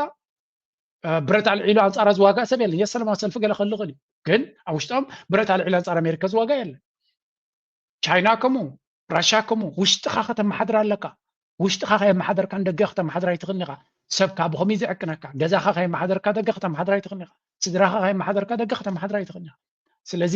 ኣብዪ ኣሕመድ ዝብሎ ዘሎን እቲ ድራማ ናቱ ክሕጉስዎ ኢሎም ቁሩብ ትለይ ዕድል ስለ ዝብዎ ዘሎ እምበር እቲ ሪያሊቲ ኢዝ ሪትን ኦን ዘ ዎል ሶ ንብልፅግና ንምድሓን ዝግበር ዘሎ ጉያ ንቕፅል ኢና ንብልፅግና ንምድሓን ዝግበር ዘሎ ጉያ ለትስ ጎ hold Second Italia-Africa Summit in Addis Ababa on 13th February. Italy will host the Second Italia-Africa Summit at the level of heads of state and government in Addis Ababa on 13th of February, the Italian government announced. Italian Prime Minister Giorgia Meloni revealed the plan during her beginning of year press conference, noting that this will be the first time the summit is held on African soil. The meeting will take place alongside the African Union, AU. كم تريو زلهم طليان افريكا ايطاليا افريكا سميت زبال كدم حجي بريزنت سياسه تساتفلو كدم خلطه عمت اب روما استخايده كالاي عمت وانت خايدو نيرو مبل سالساي غزيو زقصل زلو اب አዲስ አበባ ክግበር እዩ ስለዚ ጥልያን ናብ ኢትዮጵያ ሕግብግብ ምባል ካብቶም ብዙሕ ሓያል እንዲያገራ ጆርጅ ሜሎኒ ብመንፅር ድማ እቲ ናብ ኤርትራ ዝሕሰብ ዝነበረ ኩነታት ምስ ኢትዮጵያ ክትቀርም ተጀሚራ ብልፅግና አብይ አሕመድ እንታይ ክብል ከም ዝኽእል ፍሉጥ እዩ ካብ ናብ ኤርትራ ኢንቨስት ትገብሩ ዝደለኹም መኽበኩም እየ ክብሎም እዩ ቲፒካል ናይ ኢትዮጵያ ማይንድሰት ናይ 4 ኪሎ ማይንድሰት እዚ ናብ ኤርትራ ካብ ዝኾነ ትገብሩ ጠጠው አብልዎ ወላ ክትገብሩ እንተር ኮይንኩም ቁሩብ ግዜ ቅተሉ ኤርትራ ምንታን ከይጥዕማ ኤርትራ ናብ ፅቡቅ ከይትብገስ ምንታን ኣነ ዝደለኹም መኽበኩም እያ ኣብዚ እያ እታ ዘረባ ስለዚ ኦፍኮርስ እቲ ሕብረት አፍሪካ እውን ሰሚት ናቱ ክገብር ስለዝኾነ ምስ ሓዊስካ ዲፕሎማትስ ሃገራት ኩሎም ተዓዲሞም ከለው ዓብይ ኢቨንት ክገብሩ ክትቀበሉ ክእሉ እዮም ትዕድል እዚ ማለት ግን እንታይ ማለት እዩ እዚ ኢቨንትስ ሓንሳብ ናይ ክላይሜት ይብሉ ሓንሳብ ናይ ፉድ ገለመለ ይብሉ ሓንሳብ ናይ ገለ ኩሉ ዙ ኩናት እናተላዓለ ኣብ ኢትዮጵያ እናተኻየደ ከሎ እንታይ እቲ ዕላማ ብልፅግና ሌጂቲመሲ ንምሃብ ንኣብን ንስርዓቱን ኣብ ዓለም ተቐባልነት ከም ዘለዎ ንምግባር ሃገር ትኸይድ ኣላ ንምባል ካልእ ድማ ንኣብይ ኣሕመድ ነቲ ኢትዮጵያውን ፅቡቅ ኣለኹም ትፀለኩም ቃንዛ ረሲዕኩም ፅቡቅ ኣለኹም ነዚ መራሒ እዚ ተቐበልዎ ወይ ትዘርእቲ መልእኽቲ ናቱ ብግምጣሉ ከም ንሪኦ ዘለና ጥልያን ይኹን ኤውሮጳዊ ሕብረት ናብ ኤርትራ ክገብሮ ዝኽእል ወላ እውን ምስ ኤርትራ እስትራቴጂካዊ ረብሓ ሃልይዎ ክሰርሕ እንተደለየ ክሳብ ምስ ብልፅግና ርክብ ዝያዳ ዝለዓለ ዘሎ ብልፅግና ክንምንታይ ናይ ምዕንቃፍ ስራሕ ክሰርሕ ይኽእል እቶም ኤውሮጳ ክንምንታይ ንዑ ክሰምዕዎ ይኽእሉ እዩ ትሕቶ ዘለች ስለዚ ከም ንሪኦ ዘለና እቲ ዝሕታለ ናይ ጥልያን ከም ግምት ናተይ ቅድሚ 2 ዓመት ዝተገበረ ክሳብ ሕጂ ገለ ነገር ክገብሩ ምኻሉ ምስቲ ኣበጋግሳ ናቶም ግን ከም ዝሪኦ ዘለኹ እቲ ዘሕትልትል እቲ ድሕርሕር ምባሎም እሱ ክኸውን ይኽእል ወገን ኤርትራ ድማ ኩሉ ነገር ቀሪቦምሎም ድዮም ምክንያቱ እቲ ኣምባሳደር ናይ ጥልያን ክወፅእ ከሎ እውን ሓደ ዘረባ ተዛሪቡ ነይሩ ዝክርዎ ተኮይንኩም እቲ ኣገባብ ናይ ሌጋል ፍሬምወርክ ናይቲ ስራሕሲ ክንፅር ክኽእል ኣሎ ኤርትራ ሰላም ኣለዋ ርግኣት ኣለዋ ኩሉ ነገር ኣለዋ ግን ንሓደ ፕራይቬት ሴክተር ኢንቨስት ንክገብር እቲ መስርሕሲ ክሳለጥ ኣለዎ ኢሉ ነይሩ ኣብዚ ምፅልኩም ነይረ እቲ ኣምባሳደር ናቶም ንኤርትራ ዝፈትዋ ኤርትራ ኣብ ቀርኒ ኣፍሪካ እቲ እንኳ ናይ ሰላም ሃገርን ተስፋ ዘለዋ ሃገርን እያ ካልኦት ዝብልዎ ዶ ይኮነስ ኣብዚ መፂኻ ክትሪኦ ዘለካ ግን ኣጋይን ንኢንቨስትመንት ንምምቻእ እንድሕር ኮይኑ እቲ ንፕራይቬት ሴክተር ትካላት መፂኦም ክገብርሉ ዝኽእሉ መስርሓት ክስተኻኸል ክኽእል ኣለዎ ብምባል ዘረባ ምስ ኤርቲቪ ኢንተርቪው ገይሩ ከምኡ ኢሉ ነይሩ ዝክርዎ እንድሕር ኮንኩ ኣብዚ ምፅአ ነይረ ስለዚ ኤርትራ ንዑ ስለዘይገበረት ክንብል ኣይነ ግምት ክኸውን ይኽእል ግን ዝያዳ ንሳቶም ናብ ብልፅግና እንድሕር ዝኸዱ ኮይኖም ብልፅግና ድማ ናብ ኤርትራ ፅቡቅ ንኸይመፅእ ብዙሕ ክብሉ እዮም ካልእ ኣሜሪካ ሞር ኣብቲ ቦታት ትገብሮ ዘላ እውን ንርአ those very kind words and I appreciate the very constructive and candid discussions that we have had here this afternoon. On behalf of President Trump and Secretary of State Rubio, I am delighted to be here in Africa on my first visit as Deputy Secretary of State to the continent, and it is entirely fitting and appropriate that during this visit I am meeting with the leadership of the African Union, because I think the African Union استري وزلهم بريزيدنت ናይ ኣሜሪካ ይኮነን ምክትል ፕሬዚደንት ይኮነን ሚኒስትር ጉዳያት ወፃኢ ናይ ኣሜሪካ ይኮነን ናሽናል ሴኩሪቲ ኣድቫይዘር ናይ ኣሜሪካ ይኮነን ኣርባዕተ ተንዛዓበያ ስልጣናት ዝበሃላ ኣይኮነን መንዳይ እዚ ምክትል ሚኒስትር ጉዳያት ወፃኢ ናይ ኣሜሪካ እዩ ሕጂ እንታይ ክብለኩም ኢለ ናይ 54 ሃገራት ወኪል ናይ ሕብረት ኣፍሪካ እዩ ኣብ ጎኑ ዘሎ ኣሜሪካ ኣብ ዘበነ ዶናልድ ትራምፕ ንኣፍሪቃ ብኸመይ ከም ትርያ በዚያ ህያው ኣብነት ጌርኩም ረእይዎ ዓመት ገይሩሉ ኣብ ስልጣኑ ዶናልድ ትራምፕ 1 year ዓመት ገይሩሎ ክሳብ ሕጂ ንሕብረት ኣፍሪቃ ዝኣክል ወላ ብሚኒስትር ጉዳያት ወፃኢ ናቱ ወይ ብቫይስ ፕሬዚደንት ናቱ ክበፅሖ ኣይከኣለን ዲስ ሚንስ ኣብቲ ናይ ቼክሊስት ናይ ዶናልድ ትራምፕ ፕራዮሪታት ኣፍሪቃ ክንምንታይ ታሕቲ ከም ዘላ this is all أن أفريقيا زأكل يوم صدد وسم مالتي هذا جزء دما أنا كنت محجون تقيسني يرى نتوم أبي إثيوبيا عبيت حلفتي يمثل له كنبل كلنا كنت نكاكن كلالنا ولا كبز حزقاتون ترانا مع دبلوماسيات ترانا ناب أبت رايلهم دموسو خي مثلنا حبرة أفريقيا أو سلزلو بس حبرة أفريقيا اسمع معكو قبرو سلزموسو أب حبرة أفريقيا تراي مزيوم إثيوبيا خي تراقبو كودو خاص لزي دليو يوتي بلتقنا بزح أدفانتجز ناي دبلوماسي زركب زيا أنا صيرنا تفليتنا قربت لنا تزلنا سميتات ونقطع منا يقول لي مونياتو كاميرا تراو تري غلا أنا قلت خويني يدزارب كمتي أب كالي قال خالد سمعت خونهم أنا قلت خويني زارب حدا يرتراوي أبي أديس أبا زقبر دبلوماسين أبس مراز زقبر دبلوماسين كرو خلو بزح سميتاتي كله زغل سلمتاي إيرترا سلمتاي كندوز أكل دبلوماسي ده الواي بفلاي توم ناشتكم إلى ميم تحسب سلمتايكم يلكم تحسبي لكم ما خدنا جرو ما لا توم عبيتي لنا أشتكم إلا كانوا قناة سبيه ولا بناتهم عيني إيرترا إثيوبيا معرين معر هجراتي جرام يوم دوزون كلتين بانديرا بيونايتد نيشنز سقيلن زلوان كلتين معرين سلازم معر عند روحنا سلمتاي إيرترا بزع دبلوماسي ده الوا سبل رديت له تمال سد مانتاي فريق الكاه نبرم زلك إثيوبيا نوع تاريخ اللوا أبزنا حبرة أفريقيا كلاي دما حبرة أفريقيا بدي سابا سلزلو مس حبرة أفريقيا دما بزحت هجرات دبلوماسي قبرا سلزلو نابو خمسة خلوا إثيوبيا دما يلكما زي أدفانتج على مالتي بحفشة حبرة أفريقيا ما مسؤوم زمدنا هنقبرنا تنا إنفستمنت دو غلابلادو دبلو دلو دما مس بحبرة أفريقيا من جدي إنا هنقبرن دلي زبل زرباي ولا وانت أنا إطلعت تقبر زلا وانت مساسال كونسبتيو قد محجون كالو هجرات تمساسال كونسبت مستنا حبرة أفريقيا سميت حويسهم كالو نجر هجراتوني قبريهم لذي الزون أستوعبنا ريالنا. Now let's shift ناب السودان. And this is a particularly grim development here. So two. قد مزياقن حانت نقرنا يرابزيا كاريكم زلخو سادمان تايتبل قبصاويان نزو كونتات زي كم زي إرتراويان sensitively زريوو نقرن تلو قبصاويان يمنزو قداي زي كل جزء نزنا أمريكا مقصاص sensitive كوينو زرايوم قبصاويان يم فلاي تي لنك أنا زرايوم ወታደራዊ ነገሮችን ለማድረግ እንቅስቃሴ ጀመረ ሶማሌ ኤርትራ ማዕከለ ሰቡዕ ምናምን ጋር መሄድ ማለት ነው እነዚህ የተነከሱ ሶማሌ ኤርትራ ተብሎ ቢታሰበው እንቅስቃሴ ተብሎ ቢታሰበው ወደ ሶማሌ ኤርትራ ማዕከለ ሰቡዕ ምናምን ጋር መሄድ ማለት ነው እነዚህ የተነከሱ የወረዱ ምናምን አገራት ጋር እየፈለገ ከነሱ ጋራ መስማማት እሱ ነው እዚ ዘመና ማለት ለማኒ ዝኾነት ሃገር ካባ ዝመፀ ኣብ ልዕሊ ካልኦት ከሽከዓለል ከሎ ኣነ ግርም ይዝብለኒ ማለት ኣብ ኢትዮጵያ እንታይ ዓይነት ኮንሰፕት ትርኢ መሲል ካብቶም ኢትዮጵያውያን نحن إيرتراويان كاب دق نز فيديو زين قبرو زلنا أبي أوروبا لنا بيزناتنا مالتيو كالو إيرتراويان دم أبي جيم زلو personally بول كنا كنريق لنا بعال زعجز زارب زلو حس أبنا يمتصونيا قطبانا يقوم بمنا أبرونا يقوم بخال because we live in the first world أبقى دم يعلم نبرالنا هو تسديد كيخا who cares أمريكا تسديد أب زيرو أب سويسرلاند نبرالو أنا ترايكم كنت نبر زلو قال له بعال شدشت متر ملحس تسديد كان دقا who cares سبب كاله هاجر ينبريو كده بدبي 8% نايته أبو تقوم زلوز بسدتنياي وي كاب كاله هاجر عدل دليل صريح لازم أسي أعمق خلو كاب إنجليز ناب دبي كدي نبر كاب أمريكا أب جنيف أب سويسرلاند وي كاب زوريك نبر أب زي معات أمريكا نمزلونا معات مهنياتو تم كوربوريشن سنتنا بس أمريكا سلسرها سلزي إذا أنا زعم بقول لك تما بإكسباتس عزيب زوج زلو 3% نايزا كتما زنبر لا سدتنياي 3% so مركب 35 كمان كيكو بازل زبال كيتكم بعلم سرتي كبروا اجن دايما مالتيو نيشتي نجر مسرخو بس اللي على كالوت كوينو زسمعهم سبا سلازلو يعني إيرتراويان أبسدتي هالو أي هالو إيكونوميكالي كاب بزحات إثيوبيان زحش قطبا زلهم هالو يم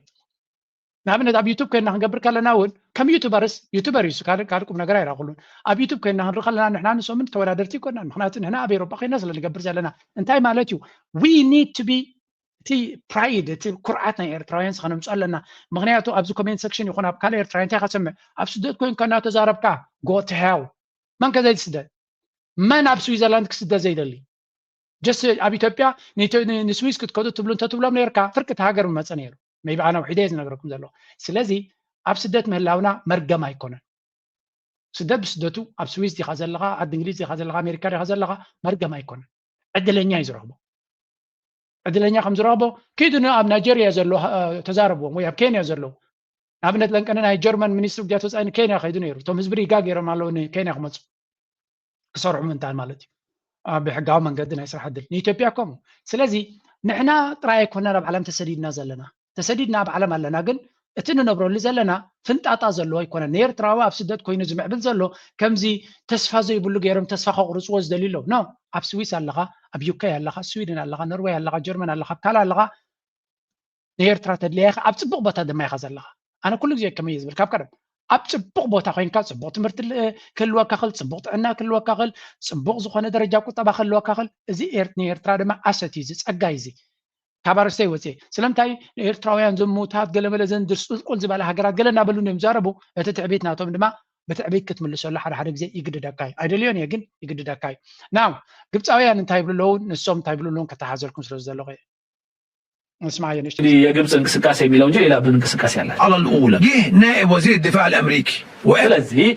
አሁንም ያቺን ታሪክ ለመድገም የውጭ ጉዳይ ሚኒስትር ምክትል ኃላፊው ወደ ባፈሻ እቲ ዘረባ ሕፅር ከነብሎ ሰምራይዝ ምግባር ክንፍትን ግብፃውያን ኣሜሪካ ምሳና ጎና ከለና ምስ ኢትዮጵያ ትገብሩ ዘላ ኩነታት ብዓይኒ ጥንቃቐ ይርእይዎ ኣለዉ ኣገይን እቲ ኩሉ ዝካየድ ዘሎ ኢማራት ትገብሮ ዘላ ድዩ ወላ እውን ኣሜሪካ ዝገብርዎ ዘለዉ ዶናልድ ትራምፕ ኣብ ጎንና ኣሎ ግን ኣብ ታሕተዋይ ደረጃ ናይቲ ፖለቲካ ድማ ካልኦት ነቲ ኩነታት ንኣሜሪካ ንምድሓን ዝንቀሳቐሱ ሓይልታት ንኢትዮጵያ ተስፋ ንምሃብ ንብልፅግና ንምድሓን ዝንቀሳቐሱ ሓይልታት ከም ዘለውን ግብፂ ድማ እንታይ ትብል ዘላ ብዝተኻለና መጠን ምስቶም ከባቢ ዘለዉ ሃገራት ምዝየን ሃገራት እዚኣተን ዝምድና ናትና ንሕየል ይብሉ ኣለዉ እቲ ንዓና ዝረአየና ዘሎ ኣብ ኣዲስ ኣበባ ዝግበር ዘሎ ዲፕሎማሲ ይኹን ካልእ ንግብፃውያን ከምኡ ዝረአዮም እቲ ፅቡቕ ነገር ግብፃውያን ናይ ሂወት ሕቶ ናይ ጎረሮና ፀገም ኣለና ስለ ዝብሉ ኣብዚ ጉዳይ እዚ ሞር ኣክቲቭሊ ክፃወት እዮም ዝደልዩ ካልእ ሚድያታት ከ እንታይ ይብሉ ኣሎ ብዛዕባ እዚ ጉዳይ እዚ ሌትስ ሽፍት ቱ ሱዳን Crystal, let's talk about the awful tragedy that continues to unfold in Sudan. Indeed. So let's go ahead and put F1 up on the screen. You know, we wanted to bring you the latest updates, and this is a particularly grim development here. So 2 new mass graves, and this was written up by Dropsite that's doing, you know, they're doing a phenomenal job of covering what is the worst humanitarian civilians. It's also a proxy war. In any case, you're seeing images of these mass graves that were discovered in Khartoum's Al Riyadh neighborhood. Dropsite writes the sites contain the remains of thousands of people, according to local sources. እዚ ትሪእዎ ዘለኹም እዚ ከሪአኩም ፀናሕኩ ሶሪ ኣብዚ እዚ ኣብ ካርቱም ኣርያድ ዝበሃል ቦታ RSF ብሓደ ኩዒቱ ዝቐበሮም ሬሳ ናይ ኣሽሓት ሱዳናውያን ተረኺቡሎ ኣብዚ ሬሳ ናይ ኣሽሓት ሱዳናውያን ነቲ RSF ዝበሃል ነቲ ካርቱም ተቆፃፂርዎ ከሎ ኣርያድ ከም ትፈልጥዎ እቲ ዝሃብተመ ቦታ ናይ ሱዳን እዩ ስለዚ ኣሽሓት ሱዳናውያን ኣብዚ ማስ ብብዝሒ ዝተቐበሩ ብሓደ ሬሳ ከመይ ጌርካ ተውፅኦም ከመይ ጌርካ አይደንቲፋይ ትገብሮም ካልእ ኣርስቲ እንታይ ማለት እዩ ኣብ ልዕሊ ሱዳን ዝወረደ ግፍዒ ብቃላት ክግለጽ ኣይክእልን እዩ ለንቀነ ካልእ ፀብፃብ ወፂኡ ኣሎ እቲ ፀብፃብ እቲ ድማ ምናልባት ኣብ ካልእ ግዜ ከምፃልኩም እየ ሓደ ስእሊ ንከተማ ኣልፋሸር ኣብ ውሽጢ ዓመት ዝተገበረ ምንቅስቃስ ሪኦም ኣለዉ ኣልፋሸር ዝበሃል ኣብ ዳርፎር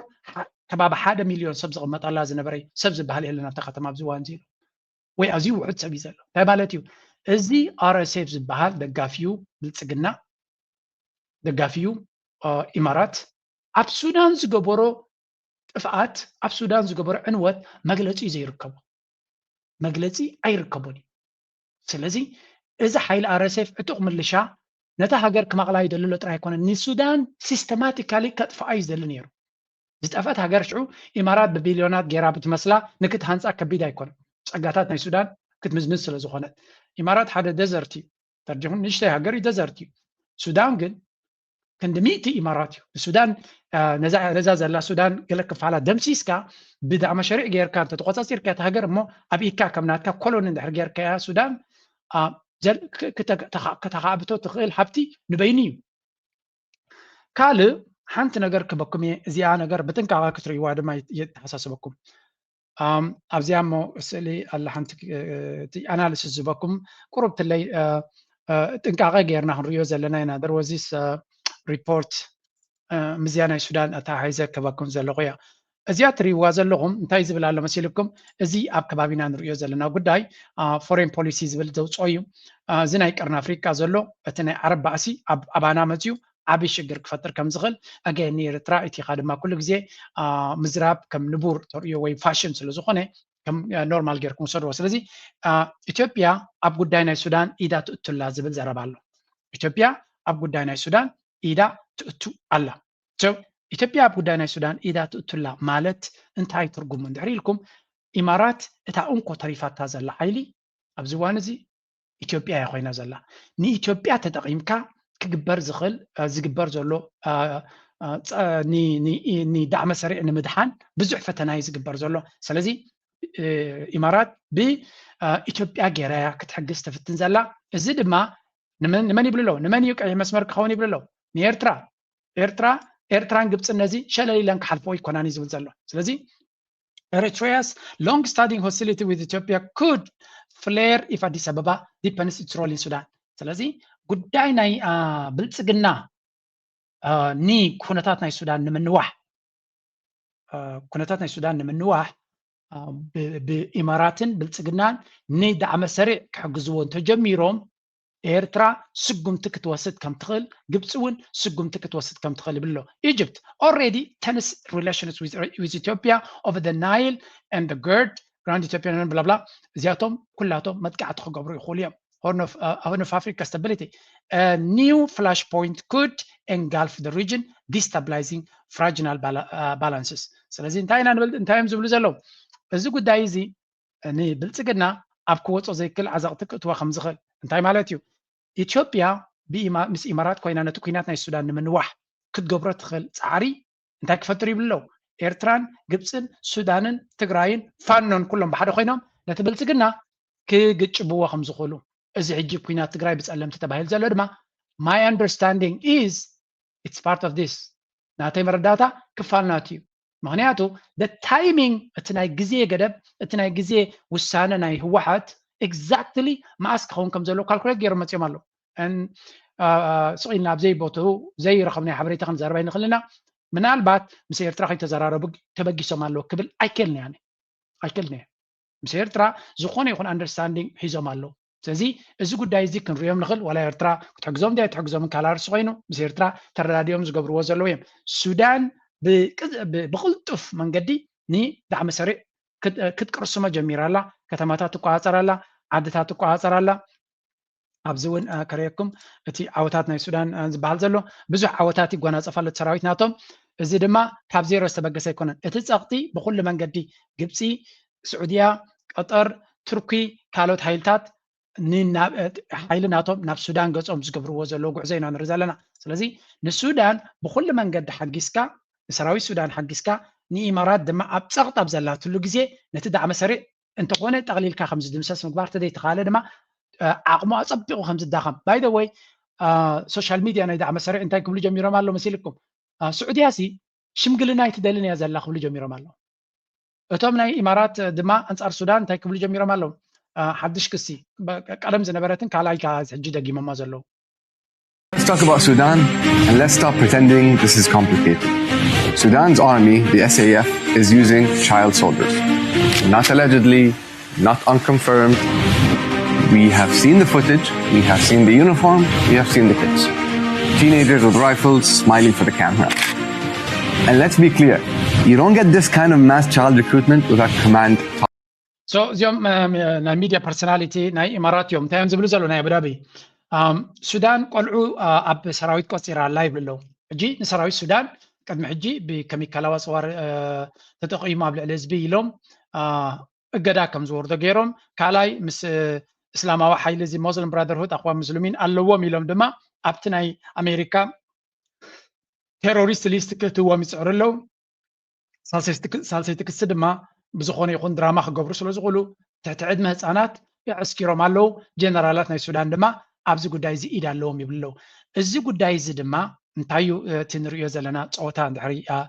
ቅርቢልካ ክትሪኦ ጀሚርካ ማለት እዩ ኩሉ እዚ ንሪኦ ዘለና ዝተጠናነገ ነገር እዩ ንሱዳን ኢምፕሊኬት ንምግባር ንሱዳን ኢማራት ሰዓር ከም ዘላ ተረዲዋ ኣሎ ኢማራት እዚ ጉዳይ እዚ ንዳዕመ ሰሪዕ ሓደጋ ወሪድዎ ከም ዘሎን ብዝኾነ ይኹን መንገዲ ናይ ኣሜሪካ ድንጋፀ ናይ ኣሜሪካ ኢድ ናይ ኣሜሪካ ምትእትታው ጌራ እዚ ጉዳይ ናይ ሱዳን ሽምግልና ንክረክብ እያ ትፅዕር ዘላ ምክንያቱ በዚ ኩነታት ዘለዎ እንተቐፂሉ እቲ ሓይሊ ናይ ዳዕመ ሰሪዕ ክርመስ ከም ዝኽእል ይርኢ ኣለው እዚ ብዙሕ ሪፖርትስ ከም ዝወፁ ዘሎ ሰራዊት ናይ ሱዳን ካብ ግዜ ናብ ግዜ ንቅድሚት እናደፈ ዓወቱን ፀብለልትነቱን እናረጋገፀ ይኸይድ ከም ዘሎ እዮም ዝነግሩ ዘለው ስለዚ እንድሕር ዳዕመ ሰሪዕ በዚ መንገዲ ተቐፂሉ ሰራዊት ናቱ ዓቕሚ ናቱ ካብ ብዙሕ ቦታታት እውን ንክሃድም ከዝልቕ እውን ወሲኑ ኣሎ ምክንያቱ እቲ ሰራዊት ሱዳን ዝረኽቦ ዘሎ ሓገዝ ደገፍን ሞራልን ብፍጹም ዕድል ክቦም ኣይከኣለን ኣሎ ስለዚ ናይ ዳዕመ ሰሪዕ ኩነታት ንኢትዮጵያ ንብልጽግና ከይፈተወ ኣብ ጉዳይ ናይ ሱዳን ኢዱ ንክእቱ ክግድድዎ እዮም እቶም ኢማራት ኢዱ ናብ ኣንተይቱ ድማ ብልጽግና ኣብ ሱዳን ኣይኮነ ለውጢ ክገብር ኣብ 4 ኪሎ ዘሎ ቦቱ ሓደጋ ክመጽ እዩ ምክንያቱ እቲ ሓይልታት ናይ ኣብ ውሽጢ ኢትዮጵያ ዘሎ ከመይ ይወዳደብሎ ኣብ ክልል ሶማል ዘሎ ሓይሊ እቶም ፓርቲታት ናይ ክልል ሶማል ብሓደ ወጊኖም ሓደ ፓርቲ ኮይኖም ንሕና ቃልስና ንመሰረተ ውሳነ ክብሉ ጀሚሮም ኣለው ትግራይ ኩናት ፈንዮም ኣለው እዚ መዛረባ ርእሲ ዘሎ ብሰሜን ንተከዘ ሰጊሮም መፅዮም አንጻር ብልጽግና ክዋግኡ ጀሚሮም ኣለው ዝበሃል ዘሎ ዘረባ እዩ ፋኖ ሓድነት ፈጢሩ ኮማንዶ ናቱ ካብ መዓልቲ ናብ መዓልቲ ንቅድሚት የገስግስ ኣሎ ስለዚ the writing is on the wall እቲ ጽሑፍ ኣብ መንደቕ ዝተጠቅዐ እዩ ካብዚያ ጉዳይ እዚያ ነቅፈረግ የለን ነቅፈረግ ዝበሃል የለን ሓንቲ ጽሕፍቲ ኣብዚ ሚድያታት ናይ ትርኪ ዘውፅዋ ነይራ እንታይ ትብል መሲልኩም እዚስ ተሓጋጊዝና ኩሉ ተሓጋጊዙ ሲ ነዚ ጉዳይ እዚ ከተትሕንዎ ኣለኩም ዝብል እዩ እስከ where was that post I can't find it now ምስረኸብኳ ከምፃልኩም እየ እቲ ዕላማ ድማ እንታይ ንምባል እዩ ሱዳን ኣብዚያ ሕጂ ዘላታ ጉዳይ ኩሉ ሰብ ኣብ ጎና ጠጠው ኢሉ ኣብ ጎና ኮይኑ እንተሓጊዝዋ ካብዚ ሽግር እዚ ናይ ምውፃእ ዓቕሚ ኣለዋ እንተዘየለ እዚ ጉዳይ እዚ ቀሊል ክኸውን ኣይኮነን ሱዳን እዮም ዝብሉ ዘለው ስለዚ ስዑድያ ድያ ቀጠር ድዩ ካልእ ሓይሊ ኩላቶም ተሓጋጊዞም ንሱዳን ኣብዚ ጉዳይ እዚ ካብ ዳዕመ ሰሪዕ ንክድሕን ክሕግዝዎ ኣለዎም ዝብል ሓደ ፖስት ርየ ነይረ but it seems like I cannot find it right now ተርኺበያ ደጊማ ከምፃልኩም እየ ካልእ ሓንቲ ትማሊ ኣብዚ ፖስት ገይረልኩም ነይረ ናይዚ ማይክል ሩበን ዝበሃል 2-3 ግዜ ፕሬዚደንት ናይ ኤርትራ ኣብ ኤርትራ ሬጂም ቼንጅ ክገበር ኣለዎ ኢሉ ዝፅሕፍ ዝነበረ ኢለ ኣምፅልኩም ነይረ ይነው ንሓያል ሓያል ርከቦ ዝብል ዘረባ ለባማት ናይ ኣቦታትና ኣሎ ኣብ ዝሓለፈ አንጻር ስዑድያ ሓደ ብፍጹም ብሓሶት ዝተደባለቀ ስዑድያ ኣብ የመን ምስ ግብረ ሽበራ ትሰርሕ ከም ዘላ ንኢማራት ድማ ፅቡቅ ንከይትሰርሕ ከም ዝደፍአታ ኣብ ሶማል ድማ ንኢማራት ተውፃእ ዘላ ፅቡቅ ነገር ኣብቲ ዞባ ንከይግበር ኣብ ሱዳን እውን እንተኾነ ነቶም ብኣኽዋም ሞስሊም ብራዘርሁድ ዝድገፍ ሰራዊት ናይ ሱዳን ደጊፋ ንኢማራትን ነቲ ፕራክቲካል ወይ ከዓ ኣብ ጭቡጥነት ዝኣምን ዳዕመ ሰሪዕ ነቲ ርግዓት ኣብ ሱዳን ከምፅእ ዝኽእል ዝነበረ ሓይሊ ከም ዝዳኸም ትገብራላ ኢሉ ከሲሱ ነይሩ ፈፂን ከመትሓዝ ዘይብሉ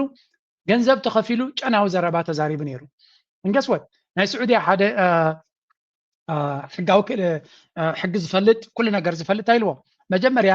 እቲ ጽሑፍ ናትካ ገንዘብ ተኸፊልካ ከም ጽሓፍካ ርዱ እዩ ምክንያቱ ኣጀንዳ ተዋሂብካ ንዓይኻ ከተተግብር ፈቲንካ ኢልዎ ካልኣይ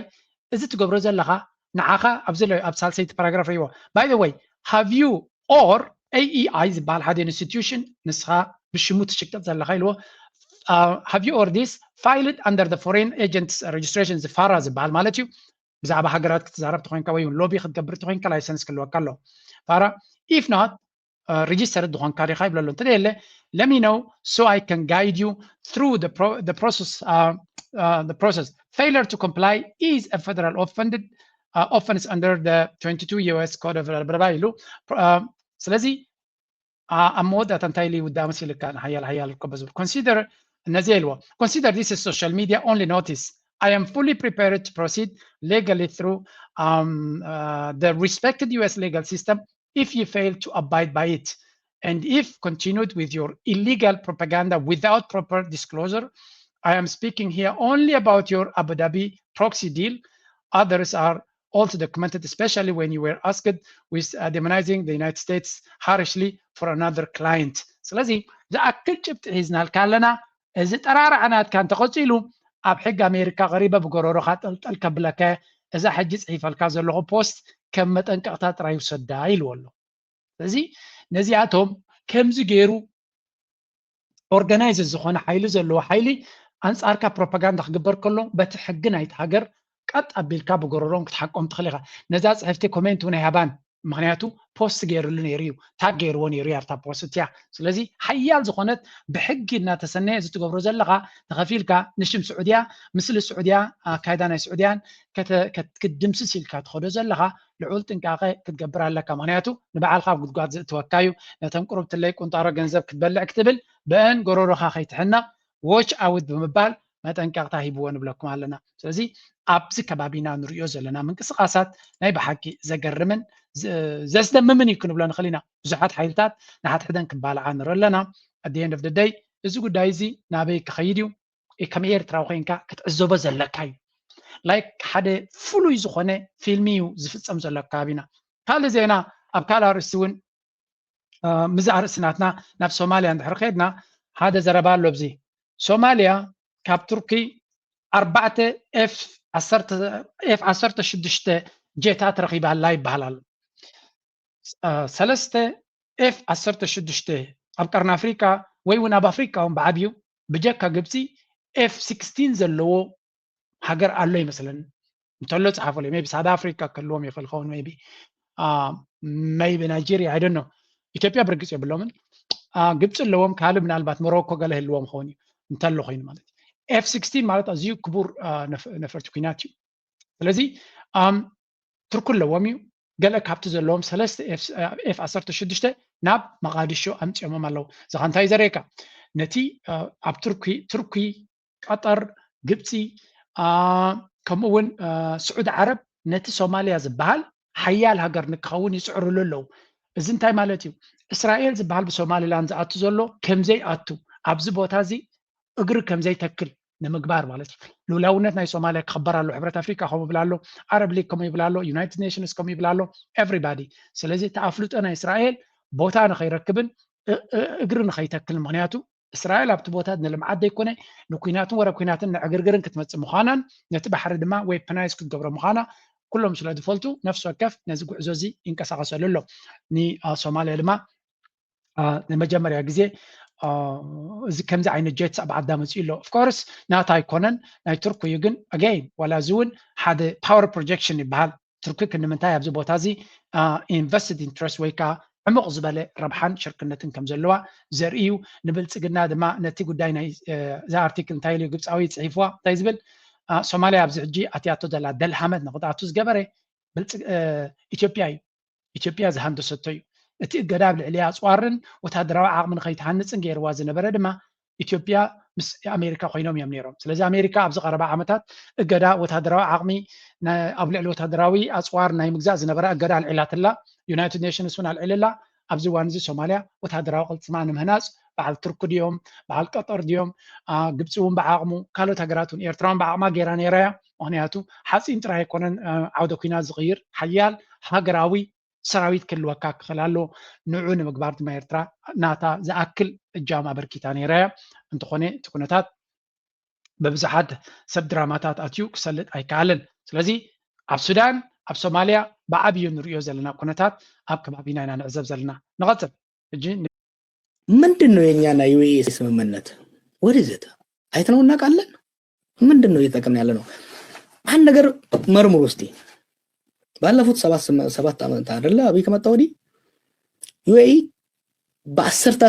ቢሊዮን ዶላር ኢትዮጵያ ላይ አውጥቻለሁ ትላለች ከነሱ የሰማሁትን ነው it's not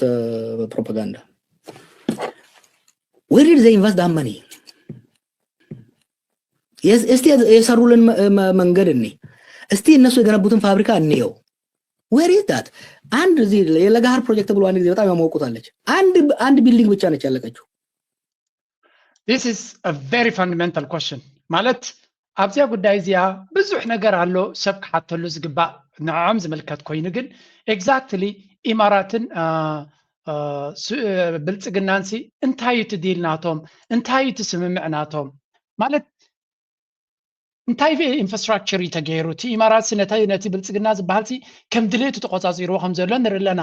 ኣበይ ዘሎ እቲ ኢንቨስትመንት እዚ ከቢድ ሕቶ እዩ ግን ጀዋሪ is asking the same question 10 ቢልዮን ኢንቨስት ገይረ ከምዚ ገይረ ትብል ኣላ ግን ኤግዛክትሊ ኣበይ ዝኣቱ ዘሎ እቲ ገንዘብ ከምዚ ዓይነት ሕቶ ድማ ኩሉ ግዜ እንታይ ይፈጥር ፐርሰናል ሌቨሬጅ ከም ዘለዎ ንኣብይ ኣሕመድ ብውልቁ ሒዞሞ ከም ዘለዎ ናይ ብሓቂ ናይ ገዛእቲ ባህሪ ዘለዎም እዮም ኢማራት ናይ ገዛእቲ ማለት እቶም ቀደም ኤውሮጳውያን ወይ ፈረንሳ እንታይ እዮም ዝገብሩ ክንዲዚ ኢንቨስት ገይርና ክብሉ ከለዉ ነቲ ሃገር ኣይኮኑን ዝገብሩ ነቲ ሰብ ርብዕናቱ ሂቦ እቲ ፅሑፍ እቲ ወረቐት እቲ ጋዜጣ ኣብቲ መፅሓፍ ክንዲዚ ቢልዮን ኢንቨስት ወይ ከዓ ገለ ኮይኑ ይበሃል ኣብ ፕራክቲስ ግን ብውልቁ ነቲ ሰብ መዓት ገንዘብ የቁሕምዎ እታ መጀመርያ ዝቑሓምካያ ገንዘብ ድማ ልክዕ ከምዚ ፍሽ ስለ ዘግበሩኻ ድሕሪኡ ክንዱ ሂቡኻን እዮም ውሑድ እዮም ዝብኻ እምበን ድሕሪልካ ግን ነቲ ዝወሰድካዮ ብልሽውና ዌፐናይዝ ገይሮም ኣብ ጋዜጣ ኣውፅኦም ዕድመ ስልጣንካ ሶምናት ከም ዝኸውን ይገብርዎ ስለዚ ኣይ ቲንክ ኣብ ልዕሊ ኣብይ ኣሕመድ እዚኦም ሰባት እዚኣቶም ሌቨሬጅ ኣለዎም ነዚ ሌቨሬጅ እዚ እንተፈሊጦሞ ድማ ፅቡቅ እዩ እምበር ነዚ ኣብ ኣዲስ ኣበባ ዝረአ ዘሎ በለጭለጭ ገለመለ ቻይና እያ ትሰርሖ ዘላ ምስ ቻይና ከምኡ ድማ እዚ ሕጂ ሌይተስት ንሪኦ ዘለና ድማ በዓል IMF-ን ወርልድ ባንክን ዝብዎ ዘለው እዩ ስለዚ ኢማራት ትቦ ዘላ ቢልዮናት ኣበይ ኣቱ ለተልካ ንኣብነት ንሱ ዝገደፋ ኣብ ክፋል ኩናት ናይ ትግራይ ሰፋንድ ጌራቶ እዚ ብዙሕ ገንዘብ ካልእ ኣብ መሸንቆቃ ዝኣተወሉ ዘሎ ኣፅዋርን ገለን ዝግዛእ ዘሎ ብገንዘብ ናይ ኢማራት እዩ ኣፅዋር ክገዝኦ ዝኽእል ምክንያቱ ኣፅዋር ኣይረአን ኣይዕቀልን ስለ ዝኾነ ካብ ወፃኢ ግን እዚ ኩሉ ኣብ ፋኖ ትኩሶ ዘለውን ካብ ዝመፅእ ዝኸውን ብዝኾነ ንኢትዮጵያውያን ግር ዘብል ነገር ኢና ንርኢ ዘለና ንቐፅል ኣብቲ ዝበሃል ዘሎ ኩናት ናብ ፋኖ ንስገር መጀመርያ ናብቲ ናይ ትግራይ እስከ ንስገር ከነተሓሓዞ ስለ ዝኾንና what is going on ግስቲ ጠቕሊሉ ናብ ኩናት እዩ ዘመርሕ ዘሎ ይኣተሎ ማል ንኽእል ኢና ምስቶም ቅድሚ ሕዚ ዝግበሩ ዝነበሩ ናይ ፌደራል መንግስቲ ምንቅስቃስ ኣሎ ምስ ናይ ትግራይ ዝነበረ ረከባት እውን ጠጠው ምባሉ ስዒቡ ካልኦት እውን ናይ ሕወሓት ሕጋውነት ከይተመለሰ እንዳሃሎ ናብ መረፃ ክኣቱ እዩ ምባሉ ካልኦትን ብዙሓት ከውዝታት ናሬሽን ንምፍጣር ዝግበሩ ዝነበሩ ፃዕርታት ነይሮም እዮም ሕጂ እዞም ከይዲ እዚኦም ተጠቕሊሎም ናብ ኩናት ከም ዝኣትው እውን ቅድም ክብል እውን ናይ ኩናት ምድላው እዩ ዝግበር ዘሎ ዝብል ርኢቶ እውን እንዳሃብካሉ ዝመፀኻ ጉዳይ እዩ ሕዝና ውድዩ ዝእቶ ዘሎ እንታይ እዩ ዝግበር ዘሎ እንታይ እዩ ዝድለ ዘሎ ኣይ ቲንክ ኩሉ ግዜ እቲ ኩናት ነይሩ ድዩ እቲ ውግእ ስምቕላይ ይከኣል ዝኾን እዩ እስካዕ ሕዚ ባይዘወይ ብወገን ትግራይ እውን ተደጋጋሚ ክስታይ ዝግበር ዝነበረ ማለት እዩ ኩሉ ሰብ እውን ጸሎት ዝገብር ዝነበረ ደጊሙ ኩናት ናብ ትግራይ ከይመፅእ እዩ ኩሉ ነገር ብሰላማዊ መንገድን በተስማምዕነትን ክፍፀም እዩ ዝነበረ ድሌታት ነገር ግን ናይ ፌደራል መንግስቲ ወታደራዊ ምድላዋት ጥራይ ኣይኮነን ዝገብር ነይሩ ናይ ኢኮኖሚ ናይ ቁጠባ ናይ ፋይናንስ ዕቀባታት እውን እናገበረ እዩ መፅዩ በጀት ምክልካል ነይሩ ትካላት ትምድ መጋድ ነይሩ ኢንፋክት ናይ ትካላት ትምድ ምስተ ውሽጢ ዝተፈጠረ ናይ ክልተ ጉጅለታት ምስሓሓብ ዓርሱ ዝኻለ ከም ሓደ መሳርሒ ምክንያት ተጠቂሙ ምስኡ ዘተሓዙ ኣካላት ስለ ዘለዎ እዮም ግን ናይ ድጎማ በጀት እውን ከልኪሉ ህዝቢ ከመይሳቅ ከም ዝነበረ ሕዚ እውን ብጭራሽ መቐለ ድኾን ክሕሽ ይኾን እምበር ኣብተን ካልኦት ከተማታት ይኹን ወረዳታት ገንዘብ ጥረቅርሺ ዳርጋ የለን ሰብ ገንዘብ ንኸውፅእ ተሰሊፉ እዩ ዝውዕል ዘሎ ስለዚ ብሓደን ብክልተን ምክንያት ብደንቢ ኢልካ እቲ ኩነታት እዚ እቲ ኩነታት እቲ ትግራዋይ ክርድኦ ዝኽእል ዘበለ በዓል ክንፈ ኩሉ ግዜ ብፅቡቅ እዮም ዝገልፅዎ ነይሮም ነቲ ኩነታት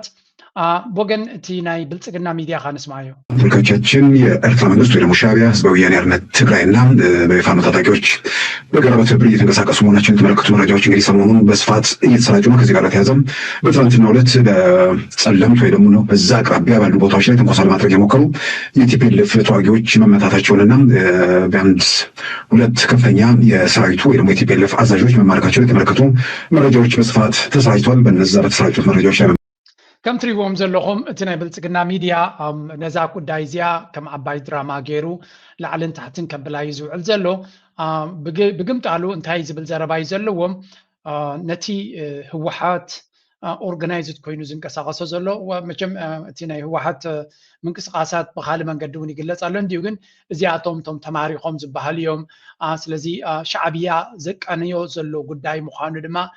ባዕላቶም ኩሉ ግዜ ከምኡ ዝበሉ እዮም ገለ ካብቲ ዝብሎ ዘሎ ዘረባ እንተሪኢና ኤርትራን ጋቨርንመንት ሰለስቲኦም ብሓደ ኮይኖም እዮም ዝሰርሑ ዘለው እዩ ዝብል ዘሎ እዚ ከዓ ትቅድሚ ሕጂ ኣብ ከሽፋ ድዩ ዋላ ገለ ዝበሃል ኣብ ሱዳን ኮይኖም ኤርትራን መራሕቲ ናይ ኤርትራ ጀነራላት ናይ ሻዕብያ ናይ ህወሓት ናይ ፋኖ ብሓደ ኮይኖም ተዘራረቡሉ ዝበሉን ናይ ሱዳን ፋኖ ይነበሩ ናብት ናይ ሱዳን ኮይኖም ተዘራሪቦምሉ ነይሮም ዝበሎ ነቲ ነገራት እቲ ክፈታትሉ እዮም ዝውዕሉ ዘለው ኣብዚ ሕጂ ግን እንታይ ንብሉ ዘለው ህወሓት ምስ ፋኖ ኮይኖም ብሓደ ኮኦፕሬቲንግ ብሓደ ኮይኖም ይሰርሑ ኣለው መንግስቲ ኤርትራ ድማ ኦርጋናይዝ ገብሮም ኣሎ እዮም ዝብሉ ዘለው እዚ ሕጂ እዚ ኣብ ፀለምቲ ዘጋጠመ ቲፒኤልኤፍ ባዕሉ ዘበገሶ ግን ሰራዊት ናይ ኢትዮጵያ ከም ዝተቆፃፀሮን ከም ዘፍሸሎም ገይሮም እዮም ዘረቡ ዘለው ድሮናት እውን ተጠቂሙ እዩ ዝብል ዘረባ ኣሎ ሚሊታሪ ፕሪፓሬሽን ሙቭመንት አንደርዌይ ዲስፓይት ኮልስ ፎር ዲያሎግ ቱ አቮይድ ኤስካሌሽን ስለዚ ህወሓት ሰራዊት የንቀሳቀስ ኣሎ ዝብል ወላ እውን ብቪድዮታት ዝወፀ ኩነታት ኣሎ እዩ ከምዚ ናይ ዋሓት ወታደራት ይንቀሳቀሱ ኣለዉ ዝብል ስእልታት ኣሎ ንሓቅነቱ ንግዜ ንገድፎ ኤርትራያስ ሮል ተራ ናይ ኤርትራ TPLF and ፋኖ lean on Eritrean support ሻዕብያ seen as driving anti-Ethiopia agenda ሻዕብያ ተቐንዲ ዝገብር ዘሎ ግርም ገበረ ከማይ እንተለኹም እስከ ፀሓፉ ማለት ንውጋይ እንደለን ኢና ሻዕብያ ኤርትራ ካልእ ውግእ ክትኣቱ እንደለን ኢና ግን ስለ እንደልየ ዲ ዝውግእ እዚ ዘጋጥም ዘሎ እዚ ውግእ እዚ ከይፈተና በፍንጫና ንክልተ ዓመት ሓንሳብ ብሕልሚ መፂኦም ብድሮናት ንዓሰብ ከብርሱ ነቲ ናይ ኤርትራ ፀዓት ከፍርሱ ሃን 17 ዕላማታት ጌርናየን ዘለና ኢሎም ብቪድዮ ዘይገበርኩም እኳ ዓቕሚ ስለ ዝሰኣንኩም በር ብሓሳብኩም ዳ ቀቲልኩም እኳ እዮም ነቲ ሃገር ስለዚ እታ ትደልዩ ትምነይዋ ዝነበርኩም ኩናት መፅያትልኩም ኣላ ኮንግራቹሌሽንስ ሳይኹም ትደልዩ ነርኩም እታ ኩናት ትደልይዋ ነርኩም መፅያትልኩም ኣላ ናይ ልብኹም ረኺብኩም ኣሎ እንጂ እቲ ፀገም ነታ ኩናት ከም ዘይትኽእልዋ ካፍለጥ እዩ This is why you're crying like a baby. ከም ቆልዓ ውይ ዘብለኩም ዘሎ እዩ ስለዚ መንግስቲ ሻዕብያ ሓንቲ ዓቕሚ የብሉን ዝበፅሑ የብሉን ክትብሉ ለይትን መዓልትን ትውዕሉ ነርኩም ኦኬ ዓቕሚ የብሉን ፋይን ታዲያ ውይ ትብሉ ኣለኹም ሻዕብያ ኦርጋናይዝ ዝገብሮ ዘሎ እዚ ትብሉ ፋኖ ቤትኩም ዘሎ እዩ ድሮናትኩም ጀታትኩም እንሲ ሓይሊ እንተዘለዎ ነይሩ ፀገማትኩም ኣብ ውሽጢ ዓድኩም መፈትሐ ነይሩ ናይ ለቃሕን ናይ ሸውን ዳንበር ቁም ነገር ዘይብለን ከምዘይኮነ ቁም ነገር ዘለዎን ከምዘይኮነ ኩሉ ሰብ ፈሊጡ ነይሩ እቲ ሓቂ ድማ ይገሃድ ኣሎ ሕጂ ቀፂሉ እንታይ ይብላ ኣሎ government response Ethiopia extends hands of peace እንታይ ይብላ ኣሎ ኢትዮጵያ ናይ ሰላም ኢዳ ትዝርጋሕላ ንስምምዕን ሰላምን really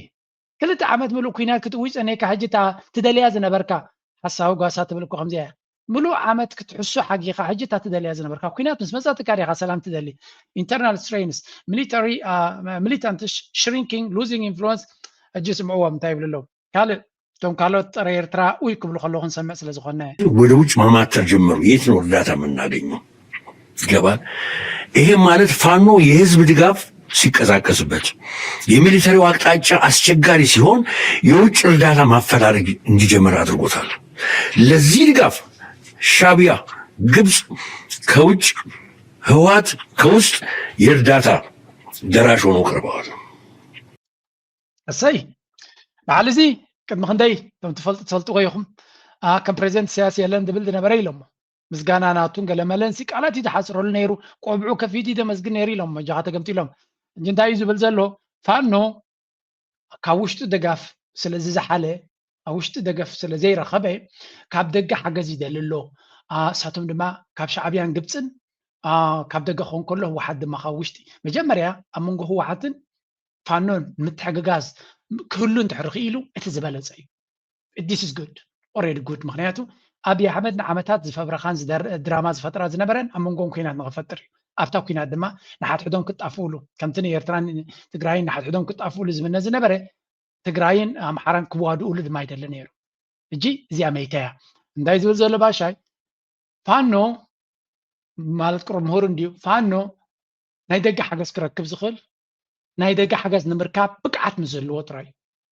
ድሕሪ በበይኑ ተመቃቂሉ ተጎጃጂሉ በብወገኑ ዝኸውን እንተኮይኑ ናይ ደገ ሓይሊ ሓገዝ ክህቦ ይክእልኒ ምክንያቱ እቲ ሓገዝ ብቐሊሉ እውን ክትሓስ ስለ ዝኽእል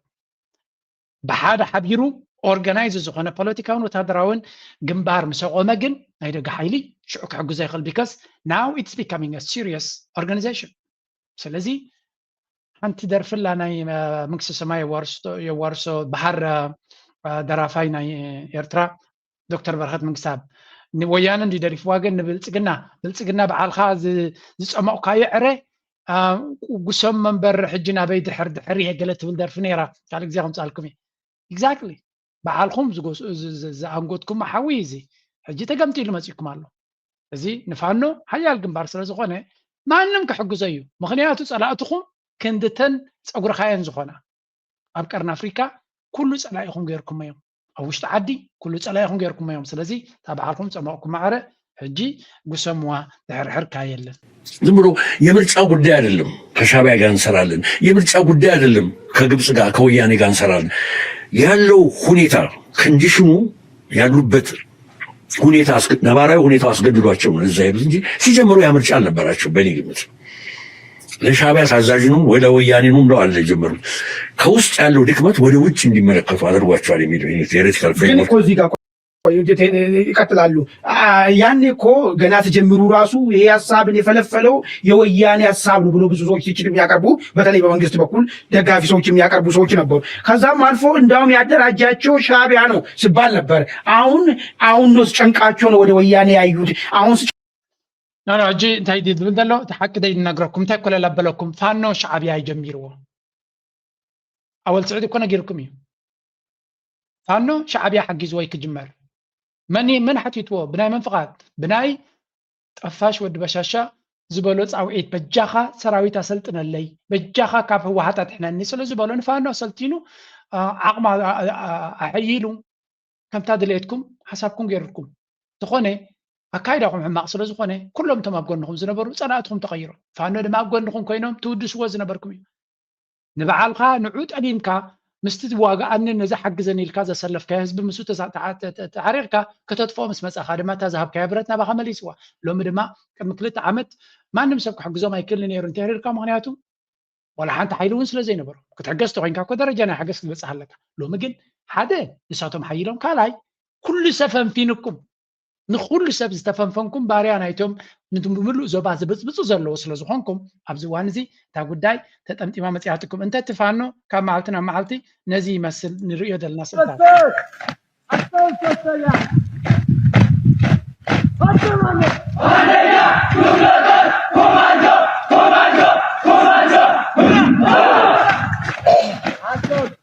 امين درونات زلو وتهدراوي سليا ناي سليا درونات زلو وسي كمي غيروم زوم يعلميلكم تتغمتو ማለት ሲ ሓደ ካብቲ ድሮን ቴክኖሎጂ ዝወካ ሰልዩሲ ፀላይ ኣብ ተኣከበሉ ከተደምዕ ትኽእል ቀትሪ ምድሪ ኣብ ክልል ኣምሓራ ኣብ ውሽጢ ሃገሩ ክንዚ መንእሰይ ይዕለም ኣሎ እንታይ ማለት እዚ ድሮን ዶ ጀነፍሪ ዶ ዝብሎ ኩሉ ሓሶት እዩ ቀዳማይ ዋላተን ድሮናት ናብተቐማ ናይ ሬንጅ ፀገም ኣለዎ ካበይ ቦታ ናበይ ቦታ ኢትዮጵያ ዓብ ሃገር እዩ ስለዚ ከም ንሪኦ ዘለና ኩሉ እቲ ዝገብርዎ ዘሎ ክንዲዚ ቁፅሪ ንክልተ ዓመት ከምዚ ክዕለሙን ክምረቑን እንድሕር ናይ ብሓቂ ዓቕሚ እንተዘልዎ ነይሩ ንከምዚ ዓይነት ቦታታት ከምዚ የጋጥም ገበረ ፋኖ ስለምንታይ ይዓብሎ ዓቕሚ ሰራዊቱ ስለምንታይ ይዓብሎ ምክንያቱ ኣብዚ ሃይለ ደደቢት ዝበላ ዘረባ እንተተዛረብና ኣይ ቲንክ በዓላ ንሳ ክትምልሰሎም ትኽእል እያ ኣበይ ኣላ መሲልኩም ሓንቲ ዘረባ ነይራ ኣብዚ ስምዑ ኣብዚ ሕዚ ኣብ ምዕሩይ ኩነታት እዩ ዘሎ ናብ ሓድነት መፅኡ ብምእኹል ብዝኾነ መንገዲ ክምራሕ ምኽኣሉ ዓብይ ነገር እዩ ኩለን ግንባራት ፋኖ ኣዘዝተ ነብኣዮም እኒው ታይም ገይሮምሉ ዘለዉ ብላዕሊ ሕዚ መሪሕነት ፖለቲካዊ መሪሕነቱ ወታደራዊ መሪሕነቱ ምዕሩይ ብዝኾነ መንገዲ ክኸይድ ዓዲ እዮም ዝመርሑ ዘለዉ ባይዘወይ ገጠር ኣምሓራ ብምልኡ ባዕሎም እዮም ዘመሓድርዎ ባዕሎም እዮም ደሞ ዝኸፍልዎ ምስ ሰርሑ ሰራሕተኛ ህዝቢ ግብሪ ዘኽፍሉ ንሶም እዮም እንዳተደላደሉ ክኸዱ ምሕጋዝ የድሊ ከምቲ ዝረኣኹሞ ዓይነት ባንዳ ዓዲ ዝሸጡ ለሚፆም ተለማሚፆም ሳውና ምናምን ባዝኣትዮም ሓፃፂብካ ለማሚፅካ ምኻድ ቀሊል እዩ ዓዲ እዮም ሸጡ ዘለዉ ግን ፋኖ ሕዚ እዚኣ እታ ዘረባቲ ፋኖ ዝበሃል ኣብ ከመይ ኣቃውማ ከም ዘሎ በቲ ናይ ትግራይ ወላቲ ምርድዳእ ኢና ንርኢ ዘለና ንቐፅል እቲ ብልፅግና ዝሓሰቦ ኣብ ትግራይ ናይ ትግራይ ሓይሊ ሰላም ዙሓራ መሬት ተባሂሉ ዝፅዋዕ ሰራዊት 4.4 ቢልዮን ወፃ ገይሩስ ካብኡ ከእንግዲህ በኋላ ይሄ ሰራዊት ውጤት የለውም ግምገማ ተገምጊሙ በመከላከያ ምክንያቱ ክንዲ ዝለኣክል ቅርሺ ወፃ ገይሩልስ ውፅኢት ለምፅእ ዝዓይነቱ ግምጋም ተገምጊሙ ልግዚኡ ጠጠው ኢሉ እኒኸ ጀነራል ዘውዱ እኒኣ ፋይናንስ እያ تخيل له لا ثم مكلاكيا مس جنرال ጻድቃን ኮይኖም ሓደ ኩሎም ይነጋገሩ ወርሓዊ ባህያ ሒዞም ይመፁ ናብ ሓራ መሬት ዝወረድ ሰራዊት ኣብሶሉትሊ ጠጠው ኢሉ እዛ ሰለስተ ሰው እዚኣ በተለይ ማንም እዚ ልባል ሓደ ሰብ ዝወረደ የለ ይሓይሉ ልፅቡቅ ዕላማ ዝፀዋዕኹም ብፆቶ ኢልካሊእ ተሓንሽሽ ክርኢ ከለኹ ግን ብጣዕሚ ይጣዕሰ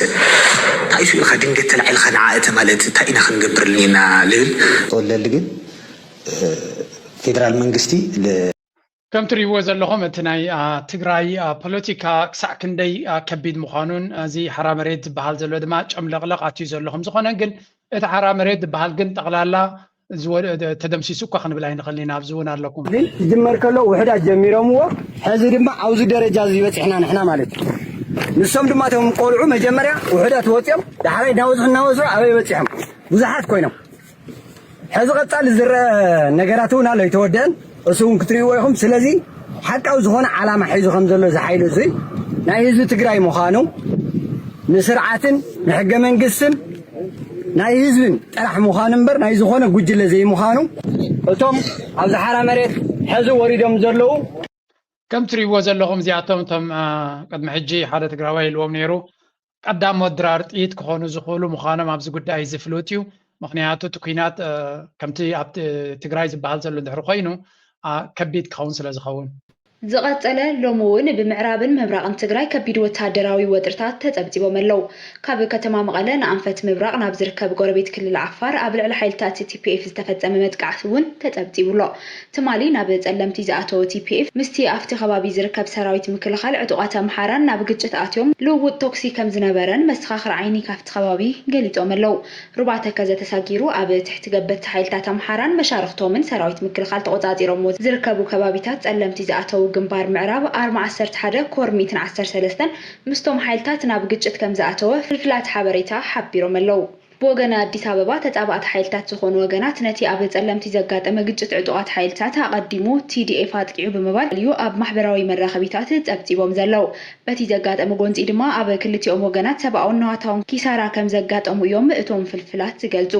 ይኹን እምበር በወገን ህወሓት ኣብቲ ዘጋጠመ ጎንጺ መሰረት ብምግባር እዚ ዜና ክሳብ ዝዋረድ ዝተባሃለ ነገር የለን ሎሚ ሰሉስ ግን ሰራዊት ምክልኻል ካብ ሽረ እንዳስላሰ ናብ ጸለምቲ ከተማ ማይ ጸብሪ ዝወስድ ቀንዲ መስመር ድልድል ተከዘ ከም ዝዓጠው እዮም حبيرم كابشرن عم ماي تبريز وسد منجدي بسراويت بوغنتي ناي امحرا ازر ارباغن كتريو ابزي ناي فانو ديكونه بوغنتي ناي بلصقنا بفلاي نفانو زملكت ابزي غداي زي بفلاي ابزي ناي ጸለምት ጉዳይ እዚያ ስምዑ አስከ ብሶት ነው የተለያየ ብሶት ወደ በረሃ ገቡ ወደ ጫካ ገቡ ግን መጀመሪያ በራሳቸው ህዝብ ተማምነው በራሳቸው አቅም ተማምነው ነበር በኋላ ግን ሁኔታው ከሁለት ዓመት ተኩል በኋላ እየተቀየረ አስቸጋሪ ሁኔታ ይወደቁ በመጡ ቁጥር ከሀገሪቱ ውጪ መመልከት ጀመሩ ነው የኔ ፌር ይሄ ነው ብለ ይሄ ከአቅም ማነስ ነው ከጉልበት ማነስ ነው ወደዛ የተሄደ ስለዚህ የተነሱበት ጀስቲስ ነው ብለው ነገር ነው ያለው አይደለም አነሳሳቸው ማጀስ ነው ምንም ነገር የለውም እኮ አካሄዳቸው ነው ችግር ያመጣው ገባ ብለ የፋኖ ቡድኖች የሎጂስቲክስ እና የፋይናንስ እና የሚሊተሪ ድጋፍ ማበርከት ጀመሩ ነው ማሲቭ የሆነ ኢንተርቬንሽን መጣ ከላይኮች ትላንት ስማይን እኩልና ተመጣጣኝ የነበሩት የፋኖ ቡድኖች በሻቢያ በግብጽና በወያኔ ድጋፍ እነዘመነ የበላይነትን እንዲይዙ ተደረገ ያንን ባላንስ ኢምባላንስ አረጉት ነው ይብለ ተመጣጣኝ የነበሩትን የውጭ ኢንተርቬንሽን የውጭ ጣልቃ ገብን ታይም ዝብሉ ዘሎ በሐፈሻ هذا ነገር ብሩህ አሎ እቲ ፋኖዝ ባልፍላይት ባል ዘመነ ካሴ ዝምርሕዎ ዘለው ምሻዕቢያን ምስ ግብጽን ምስ ካለን ርክብ ስለ ዘሎ ገረም ዝርክብ እዚ ንደልየና ነዊሕ ዋኑ ተዛሪድና ሊና ኣብ ድሕሪ መጋረጃ ክሉ ከም ዝኽእል ፋኖ ንብልጽግና ዝኣክል ወይ እውን ሃገር ዘመሓድር ባንክን ታንክን ዘለዎ ክምክት ተኺሉ በይኑ ካብ በረኻታት ወፅዩ ብሓንቲ ብረትን ብሓንቲ ካዝናን ክበፅሖ ከም ዘይክእል ፍሉጥ እዩ ስለዚ ብርግጽ እቲ ናይ ምምራኽ ዓቕሚ ኣሎ ግን ካብ ወፂኻ ድማ ንሳቶም ኦልሬዲ እቲ ናይ ፋኖ ዓቕሚ ንሃገር ደረጃ ዝብድህ ደረጃ በፅሕኩም ዘሎ ይርእይዎ ኣለዉ ናው ምስ ህወሓት ደይምዋ ኣብዚ ጉዳይ ናይ ጸለምቲ ድማ ንህወሓት ክዋጎ ዘይምፍታኑ ድማ ብሓደ ተረዳድዮም ኣለዉ ይብሉ ኣሎ ግርም ጥራይና ንብል ንሕና እዚ ኣብ መንጎ እዚኦም ክልቲኦም ውግእ ከጋጥም የብሉን እቲ ጸለምቲ ዝበሃል ድማ ፋኖ ክዋግኡ ይደልዩን እዮም ስለምንታይ ይሓዝዎን ኣለዉ ብልጽግና ይሕዝዎ ዘሎ ስለዚ ክልተ ግንባር ክፈቱ ከፍቱ ይደልዩን እዮም እቲ ብልጽግና ብድሕሪኦም ዘሎ ኣብ በዓል ጸለምቲ ኣብዚ ከባቢ እዚ ዘሎ ብልጽግና ካብኡ ተተኣልዩ ይሕሸብና ምስ ትግራይ ኦልሬዲ ዶብ ኣለዎም ውግእ ስለ ዘይደለዩ እምበር ዘዋግኦም ስለ ዘይብሎም ስለዚ ጉዳይ ናይ ጸለምቲ ተጋሩ ተደልዮም ምስ ብልጽግና ይዋግኡ እያ ደላታ ጉዳይ ብልጽግና ሒዝዎ ስለ ዘሎ ዳትስ ዋይ ድማ ህዝቢ ኣምሓራ ፋኖ ንብልጽግና ገዲፉ ንድሕሪት ምስ ህወሓት ክዋግእ ኣለዎም ስለ ዘይደለየ ኣብያ ዝገብሩ ዘሎም ወይ ድራማ ኢልና ንሕና ስግር ንብሎ ማለት እዩ ንቐፅል ኣብቲ ናይ ኤርትራ ሓንቲ ኣብዚ ኣላ ጫውጫው ተብሎም ዘላነ እኳ እንታይ ተዘዛርቦም ዘሎ ይተረዳእና ኣሎ እቲ ንሓበሻ ኣታዊታትኩም ታሕቲ ስለ ዝኾነ ንስኻትኩም ጥሙያት ስለ ዝኾንኩም ካፍቲ ዝኸፈልኩሞ ቀረጽ መንግስቲ ማለት ግብሪ መንግስቲ ንሕና ኢና ንመልሰልኩም እንዳበሉ ዓመታዊ ንመብዛሕትኡ ሓበሻ ይምለሶ እዚ ናተይ ዘረባ ኣይኮነን ብሓንሳብ ንስማዕ እሞ መንግስቲ ሲ ንሓበሻ ኣታዊኻ ታሕቲ ስለ ዝኾነ ግብሪ ምስ ከፈልካ እስኻ ጥሙይኻ ኢሎም እዮም ዝመልሱልካ ማስ ይምለሰካ እዩ እቲ ዝበፅሐ ናትና ሰብ ይምለሶ እዩ ግብሪ ንኣብነት ኣብ ኣፍሪቃ ኮይንካ ትካል ተለካ ኩናት እዮም ፅሽዑ ንብረትካ ወስዱልካ ገለ ኢሎም ሕጂ ገለ እሞ ኣብ ካናዳ ኸ ንብረት ዘይብልካ እንዲኻ ሞ ትነብር ዘለኻ ዝውሰድ እኮ የብልካ እንታይ ሕጂ ካበይኻ መን ይኽሰርቀካ ኣብ ካናዳ የብልካ ኩሎም እዚኦም ነዚ ናይ ካልእ ቪድዮናት ክበኩም እየ ናተይ ርእቶ ድማ ክበኩም እየ ስለምንታይ ከምኡ ነዚ ነዘረባ ናይዚ ብጣዕሚ ዘብልዎ ዘለዉ ኣብ ኤርትራ ዘሎ ሰብ ናብ ስደት ምኻድ ኣብኡ ከሎ ብዘይ ሕቶ ማለት እዩ ኪድ ጥራይ ትብል ሽዑ በቃ ኺድ ኢልካ ገንዘብ ክትቅንጥብ ትጅምር ብዙሕ ፃዕሪ ዘድልዮ ናይ ክሳብ ዘይመስለካ ማለት እዩ ጥራይ ሓንቲስ ኣሜሪካ እቶም በራነ እንታይ ክተርፈኒ እዩ ኮይኑ ኣተሓሳስባ ማለት እዩ ከምዚ ኣሜሪካ ምስኣተኻሲ ኣብኡ ገንዘብ ድማ ኣሚጦም ኢልካ ዝፀንሑ ወይ ከመይ እዩ ግን በቃ ምስኣተኻ ኣብኡ ባዕሉ ኣብኡ ከሎ ብከም ተኣምር ሂወት ክትዕረያ ኢሉ ይሓስብ ትሰብ ማለት እዩ ሰባት ኣብሲስ እዩ ገለገለ ብማይ ክወሓጠልካ ዘይክእል ነገራት ተዛረቡ ቃላት እውን ኣሎ እዚ ክብል ከለኹ ግን ኣብ ኖርዌይ ኮንካ ምሽ ግዳይ ኖርማል ክወሓጠልካ ዋላ ብማይ ክወርደልካ ዘይክእል ሓሳባት እዩ ብፍላይ እዚ ሓበሻ ጥሙይ ስለ ዝኾነ ኣታዊታቱ ታሕት ስለ ዝኾነ ካብቲ ዝኸፈሎ ቀረፅ መንግስቲ ዓመታዊ ይምለሶ ትብል ኣርእስቲ እያ ኣብ ኖርዌይ ኮንካ ነዚ ነገር እዚ ክትቅበሎ ብፍፅም ኣይከኣልን እዩ ብሓፈሻ እንታይ እዩ እቲ ነዚ ናይ ነዛ ኢንተርቪው ዋዕ ጫውጫው ዘብላ ዘሎ ኣነ ከመይ ጌርኩም ረኣይዋ በሓላ እየ ህዝቢ ኤርትራ ክስደድ ዲኹም ትደልይዎ ወይስ ኣብ ዓዲ ኮፍ ክብል ናይ ኤርትራ ከም ሃገር ተገድሰካ ተኮይና ሃገር ክትቅፅል ትደሊ ተኮይንካ መንእሰይ ካብቲ ሃገር ክስደድ የብሉን ተሰዲድና ዘለና እውን ክምለስ ኣለና ኢና ንብል ስለዚ ስደት ብሉፅ እዩ ንሓቀኛ ምስሊ ናይ ስደት ዘይገልፅ ስደት መንግስቲ ሰማይ ገይሩ ዝገልፅ ፀረ ኤርትራ ባህላ ያነ ስለምንታይ ኣብ መወዳእታ ኩሉ ህዝቢ ኤርትራ ክስደድ የብሉን እዩ ትሕቶ ኤርትራ ተድልየካ ተኮይንካ ገለገለ ኣለዉ ኣብዚ ደገ ተቃወምቲና ገለን ዲሞክራሲ እዮም ዝብሉ ግን እቲ ርእሶም ትዊስትድ እዩ ቢካዝ እንድሕሪ ኤቭሪባዲ ከምዚ ከማኻ ኣብ ስደት ኮይንካ ያ ዘለካ እንድሕሪ መት እዩ እንታይ ክትገብር ብዛዕባ ኤርትራ ኣክቲቪዝም ትገብር ኣለዋ ናትካ ጎልሲ ኤርትራ እቲ ህዝቢ ክህሉ ክኽእል ኣሎ ህዝቢ ኤርትራ ኣብ ኤርትራ ከሎ ኢኻ ከተድሕኖ ዘለካ ዕላማ ናትካ ስዩ ክኸውን ዘለዎ ንስደት ከጣቅዓልካ ይትፀበዮ ያ ኣብ ስደት ገለገለ ፅቡቅ ነገር ኣሎ መዓት ስደት ካ ኣሎ ከምዚ ዝብሎ ዘሎ ሓቂ ንኣብነት ደሞዝካ ካብቲ ትሬሽሆልድ እቲ ታክስ ክትከፍለሉ ትኽእል ንታሕቲ ኣታዊ እንተለካ ኮይኑ ኣይትኸፍልኒ ኢኻ ታክስ ኣውቶማቲካሊ ታክሲ ይወስዱልካ እንተ ነይሮም ድማ ይመልስዎ እዮም ንኩሉ ሰብ ዝውክል ዘረባ ኣይኮነን ግን ደሞዝ ናትካ ትሑት ደረጃ እንድሕሪ ኮይኑ እንድሕሪ ኣውቶማቲክ ድማ ደሞዝ ይወስደልካ እንተ ነይሩ ኣይደነ ኖርዌይ ይፈልጦኒ ኣብ ስዊስ ቤ ዝበሃል ወረቐት ዘለዎ ሰብ ወይ እውን እቲ መጀመርያ መፂኻ ወረቐት ምስ ሃቡኻ ኣውቶማቲክ ታክስ ዝቁረፅ ድሓር እዩ ሰ ዝበሃል ወረቐት ወይ እውን ዜግነት ምስ ወሰድካ ኣይቁረፀልካን ይበዓልካ እዚ ኣታዊ ኣይ ነይሩ ዝንዓኹም ዝንዓይልካ በቲ ሕጊ መሰረት ትቦ ብዝኾነ ኣነ ኣብ ጎኒ እየ ዘለኹ ነቲ ወዲ ስለምንታይ ስደት ዘፈንፍን ነገራት ኣለዎ ኣብ ዓድኻ ኣብ ኣፍሪቃ ኮይንካ ክትምዕብል ኣለካ ናብ ኤሮጳ ጥራይ ምምፃእ መፍትሒ ይኮነን እዩ ዝብል ዘሎ እታ መልእኽቲ ከምኡ እያ ኣብ ኤርትራ ፅቡቅ ነገር ኣለዎ ኣብ ኤርትራ ለውጢ ክመፅእ ወይ እውን ቆጠባዊ ለውጥታት ንክመፅእ ዳኣይልና ክንደሊ ዘለና ህዝቢ ኤርትራ መንእሰይ ኤርትራ ኣብ ዓዲ ዕድላት ረኺቡ ክምዕብል እምበር ኩሉ ከምዚ ከማኻ ንስደት ክውሕዝ እንድሕር ኮይኑ ናትካ ስራሕ እዩ ኣብ ሕማቅ መንገዲ ስለ ዘለካ እቲ ናትካ ሓሳብ ናይዚ ነቲ ሰብ ዛረብ ዘሎ ብውልቂ ደይኮነ እቲ ዕላማ ናይቲ ኢንተርቪው ጥራይ ርኢና ብኡ ክንዘራረብ ተኽኢልና ስለምንታይ ከምኡ ይብል ኣሎ ምፍላጥ እዩ ሓንቲ ኣብዚ ኣምባሳደር በየነ ርእሶም ሓንቲ መልእኽቲ ኣብ ኤክስ ፅሒፍለይ ነይሩ ክብረት ይሃበለይ ድማ ክብሎ ኢለየ ግን ኣብዚ እውን ብወቂዒ ፓብሊክ ዝኽብሎ ዝኸበርካ ጂድራር ነተናታይ ኣካውንት ማለት እዩ ማይሰልፍ ኤንድ ኤርትራውያን ዜጋታት ኣብ ኬንያ ዘለዉ ብሓደ ኮይና ንሕና we are profoundly grateful for your unwavering dedication to preserving our national sovereignty, strengthening the unity of our people, and advancing our shared belief of advancing Eritrea's all-sided development. Thank you for your tireless and ceaseless effort. May the Almighty bless you and guide you for your vital work. ካብዛ ኩርሰይ ሓፊለ የغنيለይ ኣምባሳደር በየነ ርእሶም ክብሎ ይደሊ ምክንያቱ ሰዓትዩ ኤርትራውያን ሓለፍቲ ወይ እውን መራሕቲ ብታሕቲ ታሕቲ ክፅሕፉልካ ክእሉ እዮም ብግልፂ ኣብ ፓብሊክ ግን ከምዚ ዓይነት ቴንክዩ ንስራሕካ እናበርክቶኻ ነቲ ንእሽተይ ዓቕምኻ እውን ርዮም ነቲ ዓብ ስእሊ ናይቲ ሃገር ስለ ዝርዩ ነቲ ኣበርክቶኻ ነመስግነካ ዝብል ኣቃሊለ ይርዮኔ ካብ ልቢ የغنيለይ ኣምባሳደር ወላ ብዙሕ ግዜ ነታ ነፅሕፎ ሸር ይገብሮ እዩ ላይክ ይገብረለዩ ስለዚ ዲስ ወዝ ናይ ብሓቂ ደስ ኢሉና ኣነ ተመላላኢ ስራሕ እዩ ዘለና ንሳቶም ሃገር የመሓድሩ ኣለዉ ንሕና ድማ ኣብ ፖለቲካዊ ስልጣን ወይ ኣብ ዝኾነ ኦፊስ ኣለና ግን ነቲ ስርሖም ኣብ ምግዋሕ ነቲ ናይ ኤርትራ ፃዕሪ ነመስግን ስለዚ ኣነ እውን ነቲ ምስጋናናቱ ፓብሊክሊ ታንክ ዩ ቨሪ ማች ሚስተር አምባሳደር ብምባል ኤርትራ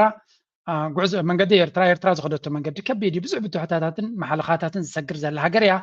ኣምላኽ መስገን ሳላቲ ሰውራዊ ወለዶ ንሃገር ናጽነት ምምጻእ ጥራይ ዘይኮነ ክሳብ ሎሚ ከይተሓለለ ዝቃለስ ዘሎ እዩ ኣብ ውሽጢ ዓዲ ዘሎ ሰብ ኩሉ ዓቕሙን ልዕሊ ዓቕሙን ይሰርሕ ኣሎ ኣብ ደገ ዘለና ዲያስፖራ ግን ካብዚ ዘለና ንላዕሊ ክንሰርሕ ምኽኣልና ኣይሆፕ ሓደ መዓልቲ ምሳኻ ተራኺበ ብዛዕባ እዚ ክንዛረብ ኢለ ፅሒፈሉ ኣለኹ ደጊመ ኣኽቢሩ ንዓይ ግዜ ሂቡ ክምልሰለይ ብምኻሉ ኣቕሊለ ይርዮኒ ክብረት ያበልና ኣምባሳደር ኣይሆፕ ብኣካል እውን ክረኽበካ ብዝኾነ ኣጋጣሚ ተስፋ ገብር ነቲ ተስፋ ናተይ ድማ ኣብ ቀረባ ክኾነለይ ይምነ ናይ ሎማ ኣርእስቲ ኣብዚ ክውድእ ክፍትነ ነቲ ኩሉ ትሕሶታት ኣብ ዝቐረብናዮ ዝረኣኹምን ትሕግዙ ዘለኹምን ላይክ ግበሩ ሼር ግበሩ ነቶም ካልኦቱን ኣቦቶም ሼር ግበርዎም እናበልና ናይ ሎማ ኣርእስቲ ምዝያ ደርፊ እዚኣ ጌርና ክንውድኦ ኢና ታንክ ዩ ቨሪ ማች ይፈጠዩ ሽጣና ሕጂ እውን ሓንቲ እያ መዝሙርና ይኩልና ዲያስፖራ ይኹን ኣብ ዓዲ ዘለና ዓወድና ሓፋሽ እዩ ናይ ሓድነትና መዝሙር ሰረትና ይሰውራና ናይ ቃልስና ኣይገርመናን እዩ ኣይገርመናን ኣይገርመናን ንሕና ኣይገርመናን እዩ ኣይገርመናን ኣይገርመናን ፍጹም ኣይገርመናን ደቂ ዓተብየር ብዘያፈላለይ ኤሪትራ እምነትና ኣስላማይ ክርስታናይ ኤሪትራ ውላጃና ኤሪትራ ሃገርና ዝመፀ ተመፀ ምን ይፈላለየና ካልእ የለን ጣውቃ ካልእ የለን ቋንቋ ኤሪትራ ንኤርትራውያን ትኽብር ብደቃ